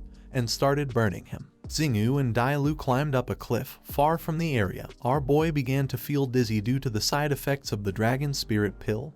His eyes started to close, causing Dailu to panic. Xingyu's body fell to the ground, and Dailu began slapping him and in a desperate attempt asked him to wake up, telling him not to give up as it was a direct order from the emperor. At that moment, someone started walking towards them, and thanks to the fox's sharp senses, Dailu noticed this, and when she turned around, someone grabbed her by the neck. It was none other than Ryuxu. She began gazing at the ground, thinking about what to do with Dailu now. She grabbed Dailu by the neck and lifted her off the ground. Despite being a powerful beast, Dailu could feel her sinister aura. Ryuxu began to observe her, and it didn't take long for her to realize that she was the famous 9-tailed demon fox, a revered beast emperor among magical creatures. For her, it was unexpected to see that a beast like her had made a blood pact with her brother. Dailu began to feel a fear she had never felt before upon realizing that Ryuxu possessed the power of dragons. She had such an unstoppable wave of dragon strength that even Dailu had never felt before in her life. Ryuxu was Xingu's biological sister, so it made no sense for her to be able to wield the essence of dragon power. Dailu clenched her teeth tightly out of fear, not knowing what she really was. Ryuxu simply asked her to keep quiet, as her identity was not something she should worry about. She released Dailu, approached Xingyu to check how he was doing, and mentioned that for now, she was only his sister. She placed her hand on his chest and began using her power. Dailu, somewhat concerned, asked what had happened to him. Ryuxu explained that he had consumed a potion that provided a temporary boost to spiritual energy, but the backlash had taken its toll. Then she inserted some of her energy into Xingyu's body and said there was nothing to worry about since his injuries were not severe. 3 days of rest would be more than enough for him to return to normal. Then, she stood up, and Dailu asked what she was. Ryuxu's eyes began to shine and she started to sing the Dragon's Whisper. The melodies began to fly until they reached the forest and struck some flowers. Dailu was in shock since the Dragon's Whisper was a battle art exclusive to pure dragons, and through singing a unique melody, it could restore all things in existence. Ryuxu's song began to restore the trees and all other areas that had been damaged during the combat. Dragon scales appeared on her face. With a confident smile, she revealed that she had eliminated all traces of battle. Apart from the two of them and Xingyu, no one was going to know what had happened. As far as Dailu knew, Only a dragon of pure bloodline possessed platinum scales, and the name of that dragon was Chaos. Ryuxu began to release a piercing energy and decided to ignore the fact that the Dragon Empress had placed a bounty on her. Now that she knew Dailu had sworn a blood contract with her brother, she suggested not wavering in her loyalty. From that day forward, she had to dedicate herself to helping her brother, and under this condition, she was going to leave her in peace. But if she dared to betray him, then she was going to cut off her 9 tails. Dailu fell to her knees on the ground out of fear and swore not to betray Xingyu. And last but not least, she also could not say a single word about her identity to Xingyu. The next day, Xingyu woke up in the hospital ward, and next to his stretcher he saw his sister and Director Su. The sister gave him a hug and started to cry. She was happy to see that he had finally woken up. She was hugging him so tightly that he couldn't breathe. He asked what had happened that night. With a worried expression, she mentioned that night, after waking up, she had found him in Yin Nanshan. He was unconscious right next to her, and she didn't know what had happened, but he was drenched in sweat, so she had brought him down the mountain as quickly as possible for a medical checkup. Xingyu was happy that she hadn't noticed anything out of the ordinary, thinking that Dailu must have cleaned all traces of battle perfectly. Director Su approached and explained that Xingyu had been unconscious for 3 days, missing the semifinals and finals of the freshman ranking tournament. She also revealed that Murong Xinxin and Murong Yangshuo had claimed 1st and 2nd place, and everyone had assumed that Xingyu had given up his chance to compete. She didn't care about this and was happy to see that he was okay. Just before she could finish speaking, with his body trembling, Xingyu sat up and asked if she wasn't curious to know why he was in Yin Nanshan in the first place. He started staring at her, waiting for her response. She remained silent for a few seconds, then sighed only to reveal that 2 days ago, Vice Dean Wang had also disappeared. Xingyu tensed up, unsure if they had been discovered. Ryuxu's gaze fixed on Director Su. She extended her claws and swore to eliminate her immediately if she dared to harm her brother. Although Director Su knew what had happened, she decided to continue investigating this matter because she believed Xingyu was innocent, and it was already time for a change in the position of Vice Dean at Qinglong Academy. Ryuxu and Xingyu started looking at each other. Neither of them could believe that she had chosen to protect him. Director Su sat next to the sister, saying that her visit this time was not only to check on Xingyu's health but also to inform him about the Nova tournament. Xingyu's mind was filled with confusion since he did not know what the Nova tournament was. You see, this tournament is a great competition jointly organized by the 4 main beast-taming academies of Qinglong, Beihu, Zhuge, and Xuanwu. Each academy is required to send 3 first-year students to participate. The contestants are all exceptionally talented from their respective academies. At Qinglong Academy, when speaking of the most gifted student, everyone mentions the name Yi Xuangning. However, in last year's Nova tournament, she was defeated by Lima Cheng from Beihu Academy, achieving 2nd place. Director Su's eyes filled with hope as she expected him to represent the academy in the competition and lead them to reclaim glory. This would also make up for the regrets of the freshman ranking competition. Before participating, Xingyu wanted to know what the requirements were. She explained that Condition 1 was that participants must have at least 2 tamed beasts, and Condition 2 was that participants must be beast tamers of at least 2 stars. She placed her hands on our boy's shoulders, revealing that the competition was next month and she believed he could qualify before then. Xingyu remained silent, not knowing what to say. She had always held him in high regard and had always taken care of him. He swore not to disappoint her and also wanted to see the strength of Beihu Academy, more precisely the participant who had defeated Yi Xuangning.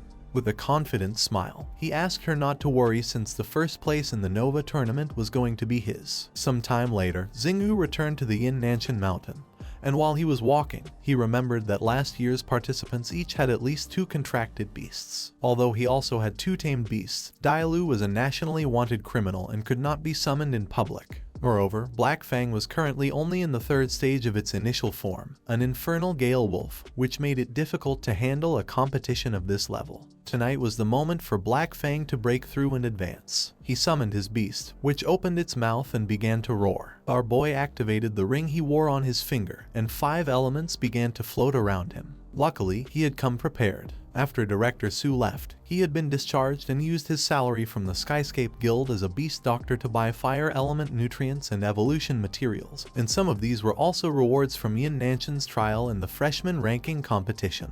In an instant, the ground was filled with evolution materials. Our boy started petting his beast and asked it to devour them, thinking this was more than enough for Black Fang to evolve. Black Fang opened its mouth and devoured all the materials, causing powerful energy to emerge from its body. But just then, Xingyu summoned Dailu and asked her to protect them, knowing that Black Fang's breakthrough carried the risk of going berserk. Dailu appeared behind them and nodded. Black Fang's eyes began to shine, but our boy asked it to calm down. The beast's energy began to expand, but luckily, Dailu activated her power, creating a barrier. Xingyu was on the ground and could feel the pain that Black Fang was enduring now. He clenched his fist and began to invoke the dragon system.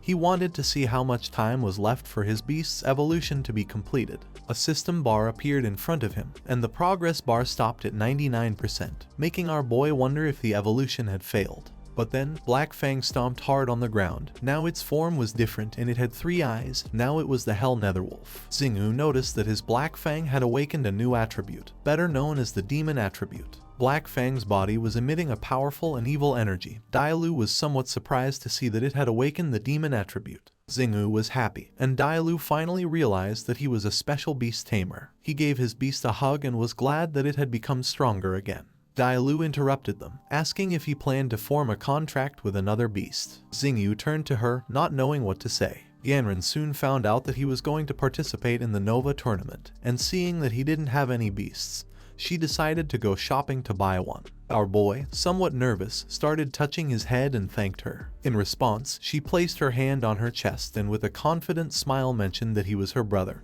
His matters were hers as well.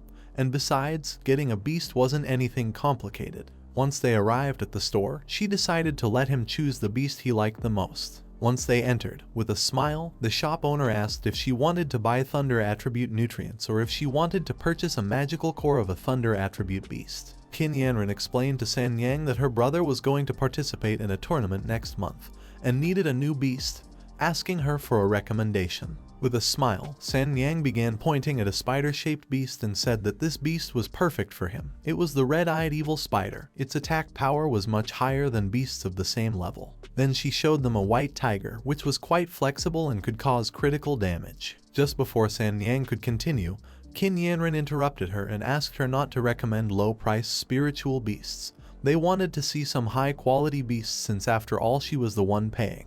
They approached a door that was locked with a password. San Yang decided not to hide anything and show the best beasts they had.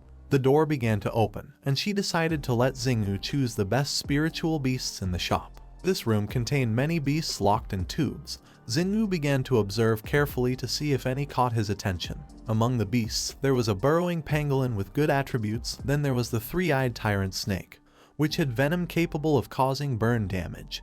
And there was also the bone sculpture, a rare beast. Xingyu put his hand under his chin and began to think. He could see the statistics of the beasts, and none caught his attention since they did not have a hidden lineage. Qin Yanren was somewhat confused to see that Xingyu did not like any of these beasts. Seeing that Xingyu was not satisfied with any of these high-quality beasts, San Yang asked what kind of beast he was looking for. Once they left the room, someone informed San Yang that new merchandise had arrived. It was a bald man holding an electrified cage with 2 small fairies. Xingyu extended his hand and explained that according to what he knew, these spiritual beasts belonged to the category of useless beasts. He didn't know how it had occurred to her to stock up on these spiritual beasts. But just then, Qin Yanren began whispering and mentioned that if they sold these spirits as beasts, no one would buy them. But if they sold them as pets, buyers wouldn't be lacking. Our boy realized that these beasts were to satisfy the bad tastes of the rich and people with power. Xingyu's eyes began to shine, and he turned towards the fairies. One of the fairies was called Little Fairy of the Water Element, who had the hidden lineage called Angelic Lineage of Mythical Quality. Xingyu was paralyzed, and Qin Yanren asked if there was any problem. With a smile, he turned around and decided to buy the fairy. Qin Yanren and San Yang thought he was joking and began to imagine what he was going to do with the little fairy. Xingyu got angry without knowing what they were thinking. He approached the cage, started observing with a curious gaze, and decided that she was going to be his beast since he better than anyone knew that she had angelic lineage. After buying her, he went to the southern Yin mountain, opened the cage, and began stroking the fairy, asking her not to be afraid as he wasn't going to harm her. He took out a magic pill which was going to heal all the fairy's wounds. The little fairy was surprised. She ate the pill and all her wounds healed. With a kind smile, he asked if she was willing to form a blood pact with him and be his tamed beast. The little fairy began to blush and hesitate about what to do, and then she started to remember how well Xingyu had treated her. She took Xingu's finger, indicating that she wanted to be his beast, leaving him somewhat surprised. He couldn't believe that she wanted to form a blood pact with him. Xingyu made a cut on his finger. The fairy used her water element powers and placed the drop of blood on top of her head. The blood contract was successful, and from now on she was his beast companion. The little fairy began to fly, leaving a magical trail in her wake. Now that they had signed the blood contract, Xingyu asked if she recognized him as her tamer. He began to caress the fairy's face and couldn't help but smile. After signing the blood contract, the relationship between the beast and the master became closer. He extended his hand and summoned a crystal. It had the function of awakening lineage. He had crushed it so she could eat it and evolve. The little fairy began to observe the crystal carefully. She hesitated for a moment until she grabbed the crystal and started eating, but then something happened, and she dropped the crystal with an unpleasant expression. She began to feel very cold, and a golden energy started to emerge from her body. Xingyu, who was somewhat worried, clenched his fists and asked her to hold on a little because everything was going to be fine. A powerful explosion occurred in the area. It was so powerful that a golden flash shot into the sky. Upon feeling the explosion, Dailu emerged and, somewhat concerned, asked if he was okay. Our boy replied that he was fine, but Dailu became furious and clenched her teeth. In front of them, there was a golden cocoon, and when the cocoon opened, a woman with angel wings emerged. She carried two weapons like swords. Xingyu and Dailu stood silently watching her. A smile spread across our boy's face because this was the hidden lineage of the little fairy. She was the angel of sacred light and still had several more evolutionary paths. When he became a 9-star beast tamer, she would be able to evolve into a 12-winged seraph angel. He started to touch his chin and remembered that he had not given her any name. Before awakening the hidden lineage, she was a spirit of the water element. He decided to call her Freya. She began to smile, showing that she liked this name. You see, in Greek mythology, Freya referred to the elves of the water element. Freya descended to the ground and prostrated herself before Xingyan, showing respect. He explained that from now on they were going to fight together. Dailu realized that he was one step closer to the supernova competition, and our boy nodded his head. He began to smile. It was time to take the next step and become a 2-star beast tamer. In the office, the professor slammed the table hard. He was furious and confused upon seeing that Xingyu intended to apply to become a 2-star beast tamer. He started touching his head, affirming that it was so. The supernova competition was about to begin, and he had to quickly pass the 2-star beast tamer evaluation. The teacher was speechless upon seeing how fast his students were growing. The siblings of the Mirong family had also passed the 2-star beast tamer exam 3 days ago. He had heard that Black Fang, Xingu's beast, had evolved to the mature stage of 1st level, believing that maybe he would be able to pass the evaluation to become a 2-star beast tamer. He took out a watch and handed it to Xingyu. It was used to measure spiritual power. If our boy's power met the standard, he would allow him to apply for the evaluation. Xingyu got excited and put on the watch. The other teachers approached. They had heard that our boy had extraordinary strength and wanted to see it with their own eyes. The spiritual power meter started to rise, first reaching 1,000, then 2,000, until it finally stopped at 2583 points. The teachers were in shock, and if they hadn't seen it with their own eyes, they wouldn't have believed it. The professor knew that generally, after a tamed beast broke through and evolved, the spiritual energy of the tamer also increased. But according to the analysis of previous data, the energy value of a 2-star beast tamer was usually between 2,000 and 3,000. He explained that the students he had taught before who had good talent, once their spiritual beasts entered the mature stage, the spiritual energy value of those beast tamers was around 1,500. However, our boy's energy far exceeded this figure and reached 2,500. He decided to let him apply for the exam to become a 2-star beast tamer. Our boy thanked the professor with a smile. Using a helicopter, they went to the Bloody Mist Canyon. It was a military helicopter. Someone opened the door. It was Xingyu. He began observing the canyon and asked if this was the evaluation site. The director Su and the professor communicated with him through an earpiece.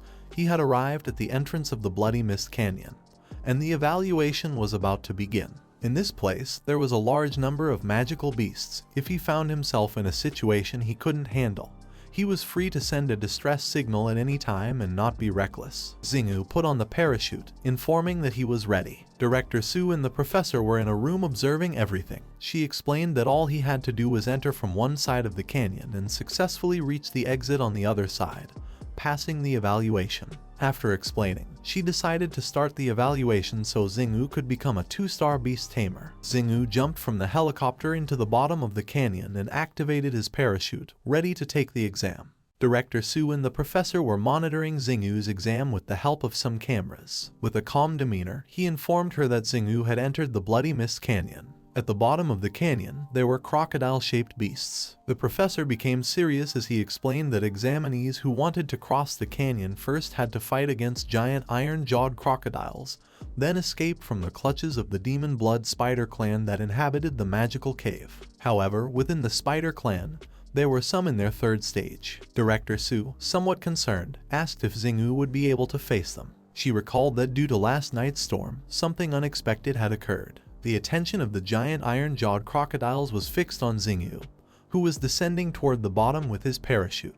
Upon seeing these beasts, Xingyu was somewhat surprised, and when he activated his system, he saw that these crocodiles were in their 3rd stage of initial form with an elite quality lineage, characterized by having a super powerful bite and lethal venom. In an instant, a horde of crocodiles gathered at the spot where Xingyu was about to land, ready to devour him. The professor knew that these magical beasts were in their initial form, so Xingyu only needed to summon Black Fang to deal with them without trouble. But to everyone's surprise, our boy activated the mark on his hand and summoned Freya. The crocodiles opened their mouths ready to devour him, but then a powerful energy began to emerge from his body. And not long after, Freya, the little fairy who had evolved, appeared in front of our boy. The professor was speechless, seeing that Xingyu this time had not summoned Black Fang, thinking he might be in danger. Meanwhile, on the other side, Director Su realized that this was Xingyu's 2nd contracted beast. Freya extended her hands and, using her power, made protective golden magic dust appear around Xingyu's body. Freya's statistics window appeared. She was at the initial stage and had angel lineage, a mythical lineage. The professor was speechless, realizing that Xingyu truly was a talent since he had even made a contract with an angel-type spiritual beast with a mythical lineage. His eyes filled with worry since angelic beasts had not been seen in the city of Longyan for many years, and he did not know where Xingyu had gotten this beast. Remaining calm as always, Director Su explained that she had heard that 2 days ago Xingyu had bought a water element spirit at a beast shop, questioning if it was related to the angel beast. However, the professor quickly dismissed this theory since water element beasts had inferior lineage, and Xingyu's sacred light angel beast had a pure angel lineage. She reminded Professor Chen not to forget that previously Black Fang was initially just a husky with an inferior bloodline. Chen admitted that Xingyu always did what was considered impossible, realizing that this was what truly meant to be a beast tamer. Xingyu and Freya were already at the bottom of the canyon, surrounded by crocodiles. Xingyu wasted no more time and commanded Freya to finish them off, causing her to unleash a golden burst toward the beasts, gravely injuring them. The professor's jaw dropped upon seeing that with a simple movement, Xingyu's beast had defeated the giant iron-jawed crocodiles. He realized the difference in lineage between our boy's beast and the crocodiles. For him, it was no surprise that she was a tamed beast of angelic lineage, and that the reputation of mythical quality lineage was well deserved. Now that the crocodiles were dead, Xingyu asked Freya to fly him across the swamp. She obeyed and got behind Xingyu, leaving him somewhat confused. Then, she picked him up in her arms and started flying. Xingyu couldn't help but feel embarrassed, questioning what she was doing. He gave her the order to put him down since this was too embarrassing, and while they were flying, our boy covered his eyes due to the embarrassment. A while later, they arrived at the entrance of the cave, and as soon as they landed, a dense demonic energy began to emerge from within. Then, a horde of small spiders came out of the cave, and they started to prepare a web. Xingyu felt that something was wrong and asked Freya to be careful. Thanks to this, she unsheathed her swords and launched 2 powerful slashes toward the spiders. Although in the process her sword became covered in webs, Freya's attack disintegrated the giant web, killing the small spiders in the process. But then, a spider much larger than the others emerged from the cave. It was furious and began to roar. It was called Demonic Blood Spider, and was in the 3rd stage with an elite quality lineage. Xingyu went on alert, remembering that demonic blood spiders were gregarious beasts, so there had to be more than 20 spiders in the cave. His suspicions were correct as eyes began to shine from deep within the cave. The spider began to roar, indicating that it was ready to attack. Professor Chen mentioned that Xingyu's sacred light angel, although only a beast in its initial form, could ignore the level difference and cause damage to the demonic spider. The spider attacked with its leg, but Xingyu evaded the attack, moving backward. He knew that Freya alone was not going to be able to defeat the spider, so he activated the mark on his hand and summoned Black Fang. Black Fang appeared and began roaring. Freya started flying, and Black Fang adopted a defensive stance, indicating they were ready to receive orders and attack. Director Su communicated with Xingwu through the earpiece, asking him not to get distracted fighting, reminding him that the goal to pass the evaluation was reaching the finish line, not killing beasts. Xingwu's gaze fixed on the spider and he began to ponder until a smile appeared on his face. He extended his hand towards the spider and with a smile commanded Black Fang to use Infernal Howl, making it open its mouth and start gathering energy. Black Fang's attack brought down the spider as if it were nothing, forcing the others to leave the cave. One of the spiders opened its mouth and launched silk, creating a deadly trap in which any beast could get caught. Black Fang jumped and avoided the web, but while it was in the air, one of the spider's attention fixed on it. It opened its mouth and launched silk, which successfully wrapped around Black Fang's leg. The silk made Black Fang stop running, and when it turned around, it went on alert. The cunning spider made Black Fang's leg crash against the rocks, causing it terrible pain. Then, two of the spiders also launched silk from their mouths to immobilize Black Fang. Xingwu was not going to let this happen, so he gave Freya the order to use Sacred Light Protection on Black Fang, and gave Black Fang the order to spin its body and release the Infernal Black Lotus. Following Xingwu's order, Freya pointed the sword at Black Fang, creating a shield around it. The ability had the function of dispersing the negative effects of enemy attacks and providing a sacred light shield to allies. Just before the silks could reach Black Fang, it used Infernal Black Lotus, creating a small tornado around its body, blocking the attacks. The tornado grew larger and began advancing toward the spiders, forcing them to flee. But it was already too late. In an instant, the tornado massacred all the spiders, leaving the ground full of blood and corpses. Xingwu, standing in front of Black Fang, mocked the spiders. He had defeated more than 25 without much effort. But his taunts were interrupted when suddenly something hit the cave wall, and the ground began to shake. Xingwu, visibly nervous, realized that this aura was from a magical beast in its full form. An explosion occurred, destroying the cave wall into pieces, and once the curtain of smoke disappeared, a spider with a skull head appeared. This spider was called Demonic Eye of the Cavern, being the evolved form of the demonic blood spider. Professor Chen, somewhat worried, asked Xingwu to withdraw as soon as possible since yesterday's storm had caused the spider to evolve, and there was no way he could win. Xingwu was somewhat upset and asked if the exam would not be cancelled if he withdrew. Chen told him not to worry about it since he could try again next time, as he was sure that with his current power, he would be able to pass without any problems. Xingwu clenched his fists. For him, it was a great waste of time to try again. He was determined to pass the exam to become a 2-star beast tamer. He was determined even to defeat the gods if they stood in his way. Black Fang opened its mouth and launched a powerful burst of energy. Freya began to fly and launched some powerful slashes towards the spider, creating a great curtain of smoke. Once it disappeared, it could be seen that the spider did not have a scratch since there was a shield around its body. Xingwu was in shock. Professor Chen said it was not the time for nonsense, and they decided to go look for him immediately. Dailu also sided with Chen, explaining that he was right and Xingwu should not act recklessly since with his current strength, it was impossible to defeat the spider. Xingwu began to smile, thinking that this sounded interesting, leaving Dailu in shock. His eyes started to shine with determination. He wanted to pass the 2-star beast tamer evaluation.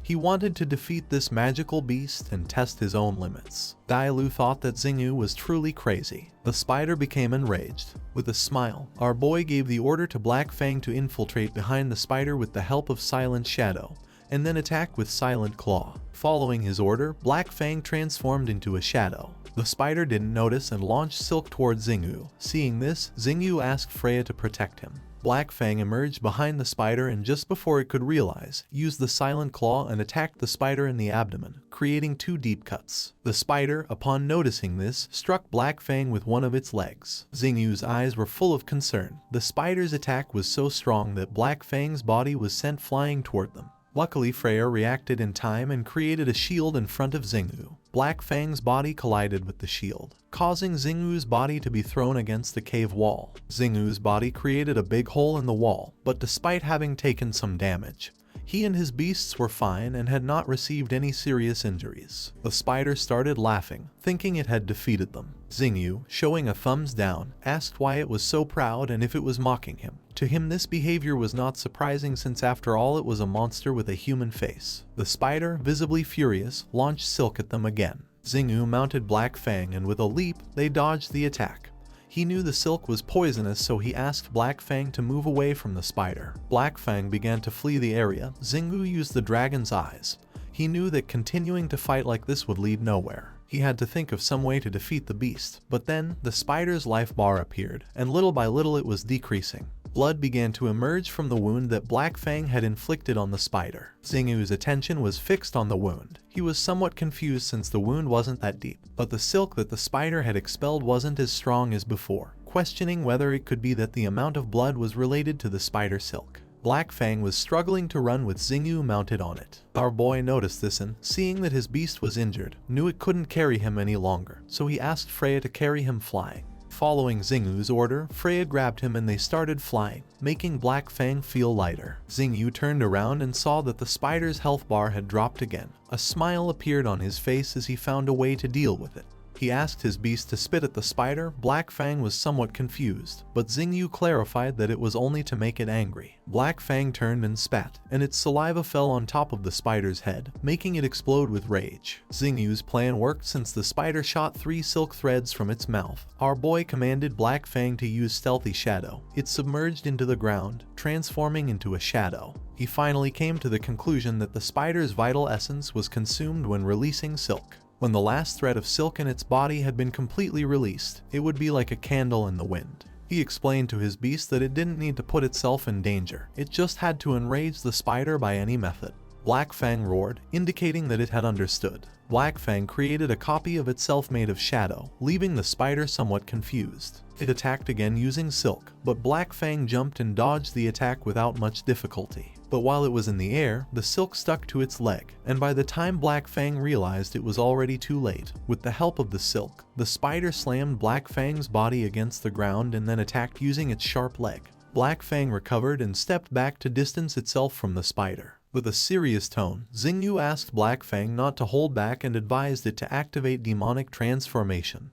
Then commanded Freya with an order to apply sacred protection to Black Fang to eliminate any negative effects from received attacks. Freya used her power and Black Fang began to roar, making demonic energy emerge from the ground. At the same time, a military helicopter appeared in the sky. It was raining, and inside the helicopter were Professor Chen and Director Su. Chen, showing concern, asked if they could intervene.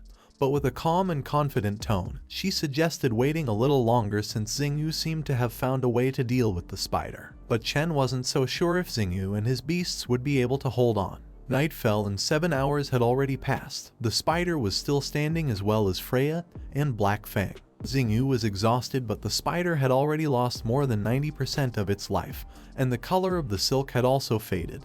It could not resist against the demonic force and the sacred protection that reinforced Black Fang. He was panting heavily, knowing that if they continued at this pace, the spider was going to die. He remembered that all living beings had a survival instinct, and despite having lost much health, the spider had no intention of escaping. He didn't know if it was due to hatred, but thinking clearly, he realized that the spider had never strayed too far from the cave, which meant there might be some treasure inside. The spider once again expelled silk from its mouth. The silk began to form a spike, but now the amount of silk had drastically decreased compared to before. Upon seeing this, Xingyu asked Black Fang to use the infernal roar. His beast opened its mouth and counterattacked. Our boy saw that the spider didn't have much silk left, so this was the opportunity to attack, giving Black Fang the order to use the infernal fire lotus. Black Fang began spewing fire from its mouth, which hit the spider directly, making it furious. It raised its head and expelled silk toward the sky.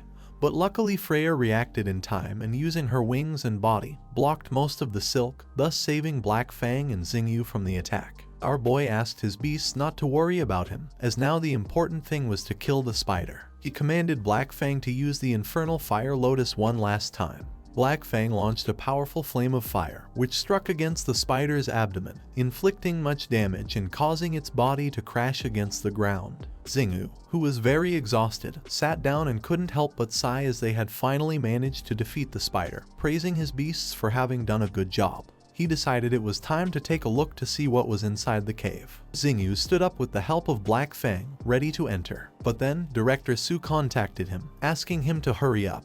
But our boy explained that he had already defeated the spider. She revealed to him that even if the spider was dead, there was still a chance it could use one last ability. Xingyu panicked, and when he turned around he saw that the spider's eyes were shining with malice. It started roaring, indicating that it was not dead yet. The spider stood up, blocking the only exit of the cave, and then its body began to mutate and break apart, causing cracks to appear. Xingyu realized that something bad was going to happen, so he asked Freya to hide inside the beast mark. Her eyes began to shine with determination, and memories of how well Xingyu had treated her came to her mind. Without hesitating for a second, she started flying toward the spider. Xingyu panicked and ordered her to return. She paid no attention to Xingyu and stabbed her sword into the spider's body, pulling it out of the cave. Once outside, she attacked, causing its body to be shot into the air. Not long after, the spider exploded, creating a big explosion far from Xingyu and Black Fang. He came out of the cave and his attention was fixed on Freya. He was speechless upon seeing that she had used a new ability by herself. He ran to give her a hug, saying that she was incredible. Now that the spider was dead, they entered the cave to see what the spiders were protecting with their lives. Once inside, they found a showcase with a green seed.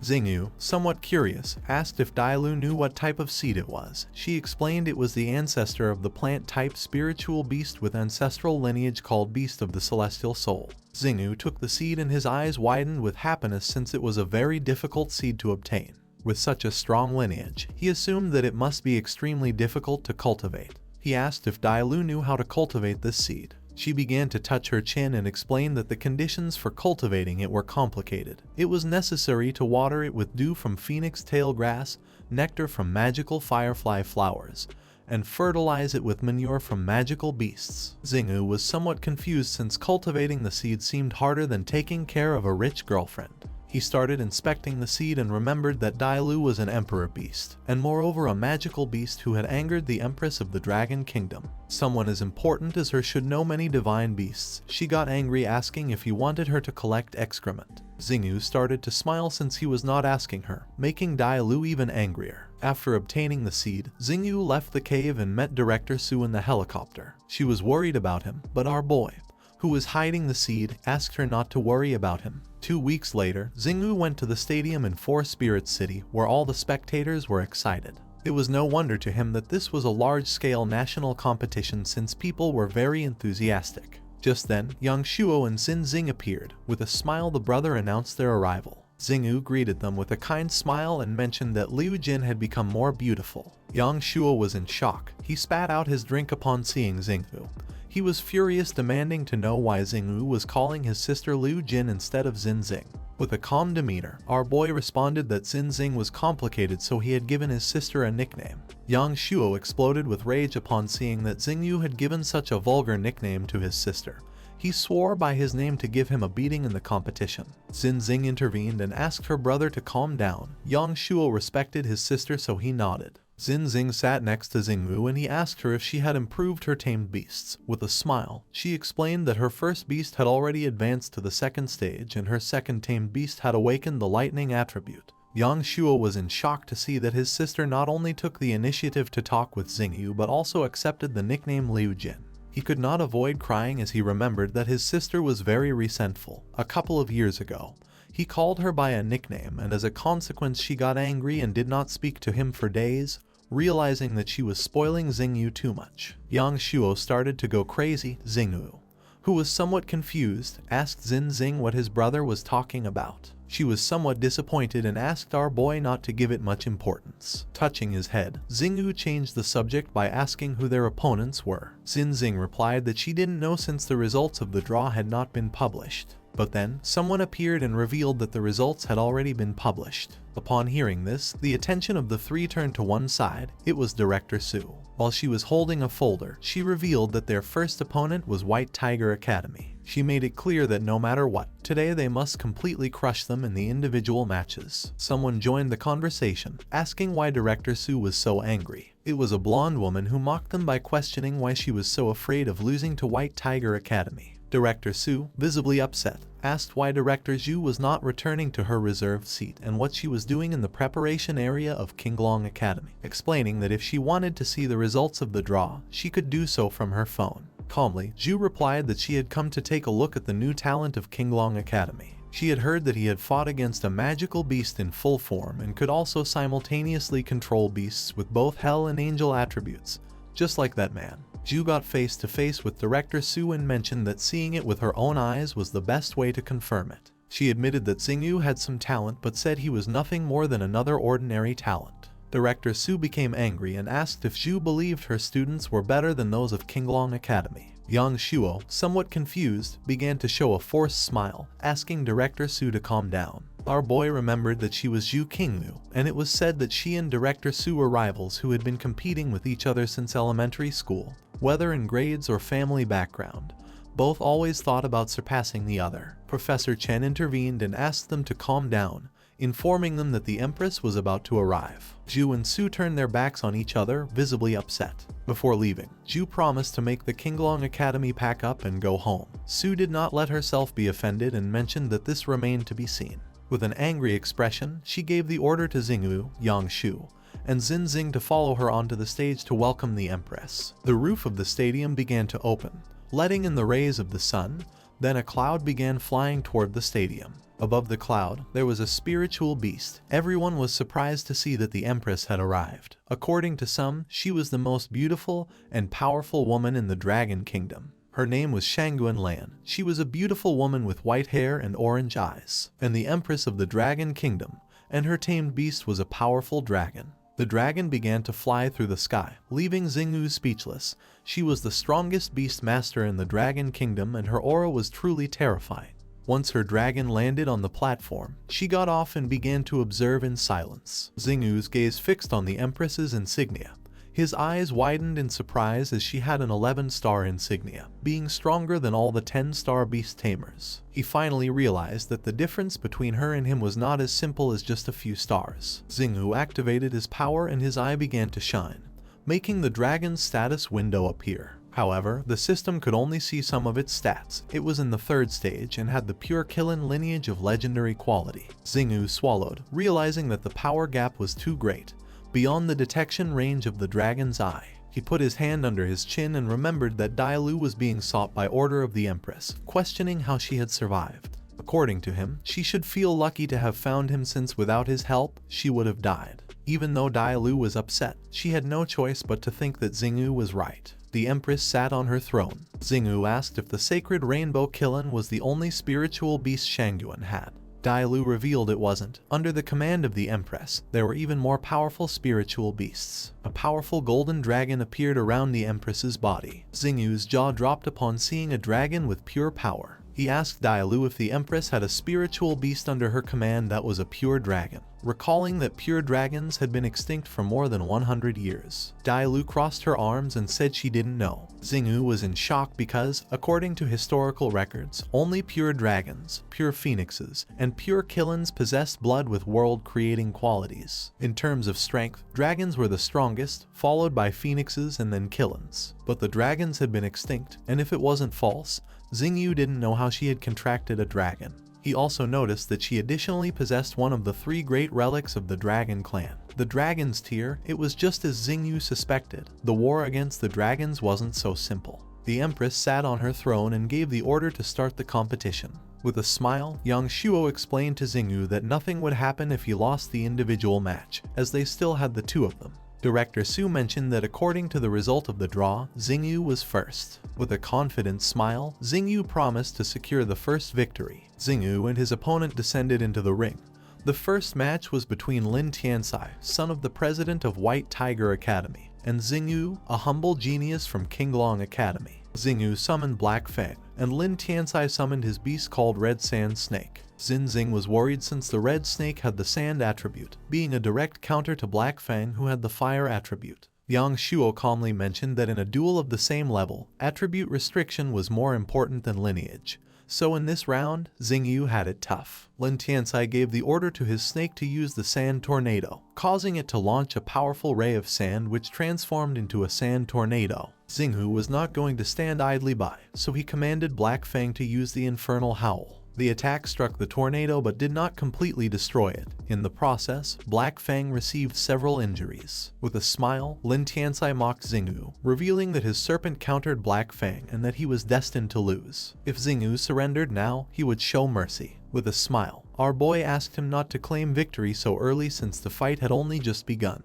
Mentioning that what happened earlier was just a warm-up, he started showing 2 fingers, revealing that he was going to defeat him with only 2 more moves. This enraged Lin Tianxai. Xinghu gave his beast the order to use Infernal Roar into the air. Black Fang opened its mouth and launched a powerful burst of energy toward the sky. The sky was beautiful. A woman who was next to the Empress couldn't help but wonder if Xinghu wanted to melt the sand, explaining that the temperature of Black Fang's flames wasn't enough. The Empress's attention fixed on Xinghu, and with a smile she mentioned that this wasn't Xinghu's plan.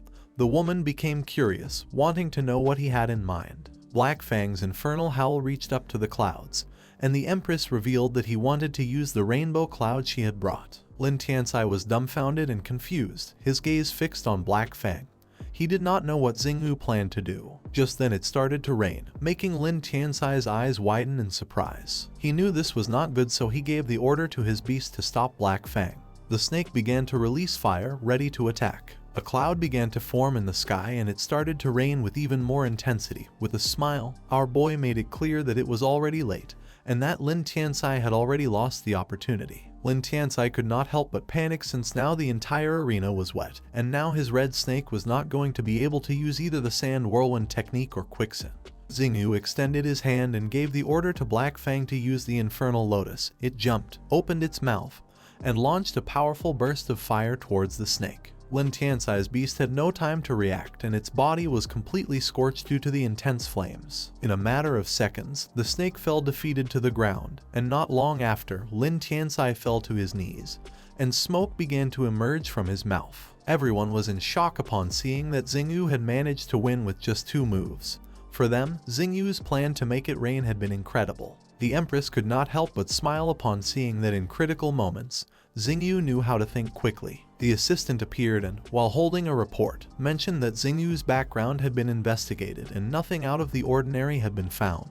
She asked if the first invitation was meant for a commoner like him. Upon hearing this, with a calm gaze, the Empress turned around and said that the first invitation to this year's Imperial Soul Training Camp would be for Xinghu. The assistant closed her eyes and nodded her head. Xinghu returned to the others. Yang Shuo praised our boy for the victory. Xin Xing couldn't help but smile and also praised him. With a smile, our boy made it clear that he was not going to lose against someone like Lin Tianxai. Director Su, who was sitting among the audience, waved at Xinghu with her hand and with a kind smile promised to reward him for his performance once they returned to the academy. Upon seeing this, a smile appeared on Xinghu's face and he greeted her back. Just then, Dai Lu interrupted his thoughts and revealed that she could perceive phoenix tail grass. Xinghu became serious as he remembered that phoenix tail grass was found on the western border. He did not know why there was also some in Xiling City. He stood up, and upon seeing this, with a worried expression, Xin Xing asked if he was not going to watch the next match. Xinghu calmly responded that his individual combat had already ended and the other matches had nothing to do with him.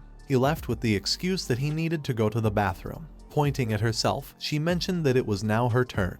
Yang Shuo got angry and asked if Xinghu was making fun of his sister. With a kind gaze, our boy wished her good luck, promising that he would be supporting her. Xin Xing was somewhat upset, but Xinghu apologized, explaining that he had something important to do and didn't have time to watch her match. Xin Xing turned her head and accepted on the condition that Xinghu had to accompany her after the match. Xinghu ran off and promised. The next match was between Murong Xinxing from Qinglong Academy against Zhuo Yi from Beihu Academy, son of the Lord of the City. On some street in Xiling City, it turned out that City Lord Zhuo, who guarded the border, had returned, and as a form of gratitude, some citizens even offered him gifts. He was a hero who brought glory to the city and to the Dragon Country. Xinghu arrived at the place and was amazed to see that many people had come to welcome the army. Zhuo was a man with white hair and his beast was a powerful rhinoceros. It was called War Rhinoceros. It was in the second stage and was a king-type beast with a mythical quality lineage. Xinghu was speechless upon seeing an 8-star beast tamer and a king-type beast. The beast had loyalty above 150, which meant that the beast tamer and the beast had overcome many challenges while being on the brink of death. Dailu manifested and explained that it was a war beast, and they had always been in conflict with the nine-tailed fox clan. She also mentioned that only those who guarded one of the 4 great border cities of the Dragon Kingdom in the west could be called City Lord. Xinghu put his hand on his head and realized that Zhuoxing was the father of Zhuoyi, Xinzing's opponent. The phoenix tail grass grew in the western glaciers of Legu, which were infested with magical beasts. She explained that Zhuoxing was stationed in the west, so he had phoenix tail grass. She clenched her fists and asked Xinghu to steal his backpack. Xinghu was somewhat confused since it was not going to be easy at all to steal from an 8-star beast tamer. Just then something caught Xinghu's attention. It was the rhinoceros who was limping. He did not know if it was sick. In the ear and in the eyes of the rhinoceros there were small insects. Xinghu made his way through the crowd and with a smile explained that he knew that Zhuo's beast seemed to be sick, revealing that he had a way to cure it. With a calm expression, Zhuoxing asked why Xinghu believed that his beast was sick. He recognized that our boy wore the Qinglong Academy uniform, realizing that he was more or less the same age as his son, so there was no way that he knew about medicine. Xinghu took out a card and explained that he was a pharmacist from the Kankyong Association. He also asked if Zhuoxing's beast often felt depressed and if when it rained, red spots appeared all over its body, causing ulcers. Zhuoxing was speechless. He grabbed Xinghu's card and explained that this time he had only returned for his beast to be treated. But he still could not trust Xinghu, so he asked what the reason for his beast's illness was. He wanted to see if his diagnosis matched what other famous doctors said. With a smile, Xinghu said that the reason was simple. He approached the rhinoceros and gently removed one of the insects that was sucking its blood, revealing that the insect was the culprit behind his beast being sick. Zhuoxing could not help but praise Xinghu for his medical knowledge, but he explained that over the years, he had hired many famous doctors, yet no one had been able to eradicate the parasites. He asked what method Xinghu had to get rid of them. With a smile, Xinghu said it was better to go somewhere else since he needed medicinal herbs. Zhuoxing agreed and suggested going to his residence, asking which herbs were needed. Xinghu could request any herb that was necessary since, after all, Zhuo was willing to help him with anything. A smile appeared on Xinghu's face because not only would he be able to obtain Phoenix Tail Herb, but he would also be able to forge a friendship with him.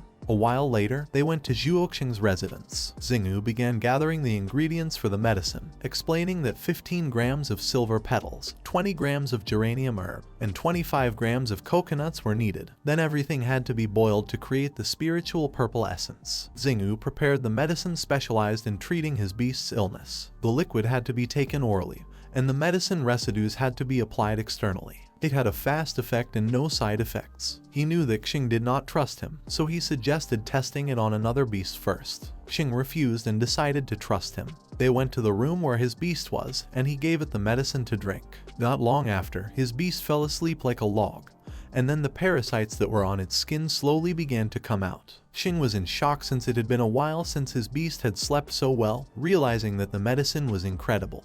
He praised our boy, calling him a future doctor. Xinghu extended his hands and promised that the parasites on his beast's skin would be completely eliminated. He also decided to give him the recipe for the medicine so that when he returned to the front, he could treat the soldiers' affected beasts. Xing was speechless, and as a form of gratitude, he decided to give Xinghu a reward. Showing a finger, our boy said that he wanted Phoenix Tail Fern and a magical firefly flower. Xing was confused since the Phoenix Tail Fern was a common herb, and although the magical firefly flower was difficult to obtain, it was not impossible to get it, so he asked if Xinghu did not want anything else. With a smile, our boy mentioned that this would be more than enough. Xing asked Xinghu to stay for dinner tonight to have some drinks since from now on they were going to be good friends. Xinghu started touching his head and with a forced smile explained that he had secretly escaped from the competition, revealing that right now, his son must be fighting with his teammates. Xing's eyes widened in surprise as he remembered that the directors of the Qinglong and Beihu academies had been in conflict for a long time. He decided to go with Xinghu since he had to visit the Empress. They went to the stadium. The crowd was going wild as the competition had become more intense. An entire hour had passed and there was still no winner between Zhu Yi and Murong Xingzin's fight. Xinghu's eyes filled with surprise, leaving him in shock. The combat was intense, and Xingzin had summoned her Ice Phoenix. Zhu Yi, who was panting, began to smile and mentioned that she was at a disadvantage and asked why she kept fighting so hard. Moreover, he also noticed that since the beginning of the battle, she seemed distracted, waiting for someone. She didn't know why Xingyu hadn't returned yet. It would be very embarrassing for her to lose. She clenched her fist and filled herself with determination since she had to win to show Xingyu how strong she was. Xingyu caught her attention without knowing how she was still standing. He was worried about her spiritual energy. Upon hearing his voice, she turned around. Xingyu knew that neither she nor Zhuoyi were in good condition, as their spiritual power was on the verge of exhaustion, which was bad for both. He decided to use his power to see the statistics of their beasts. The statistics of Xing Zin's ice phoenix appeared. It was called Demonic Huntress Zuling. It was in its mature form and was an ice-type beast. This beast was Xing Zin's first contracted beast, and for this battle she had used her best card. For our boy, her competitive nature was quite adorable. Zhuoyi's beast was a blue-eyed demonic wolf. It was in its mature form, had a mythical quality lineage, and could create 12 clones. Our boy did not take long to realize the reason why the combat was lasting so long. Xing Zin decided to attack using the freezing winter. Her phoenix wings transformed into ice, and it launched sharp blocks of ice towards the wolves. Zhuoyi was not going to stand idly by, so he gave the order to his wolves to counterattack. The wolves dodged the attack, causing the blocks of ice to crash into the ground. The true demonic wolf with blue eyes began to roar, and while the ice phoenix was flying, the wolf's shadow clones jumped and attacked its wings. According to the people in the audience, Zhuoyi was using dirty tricks since no one could distinguish between the clone and the real body. The only one who didn't think that way was Xingyu.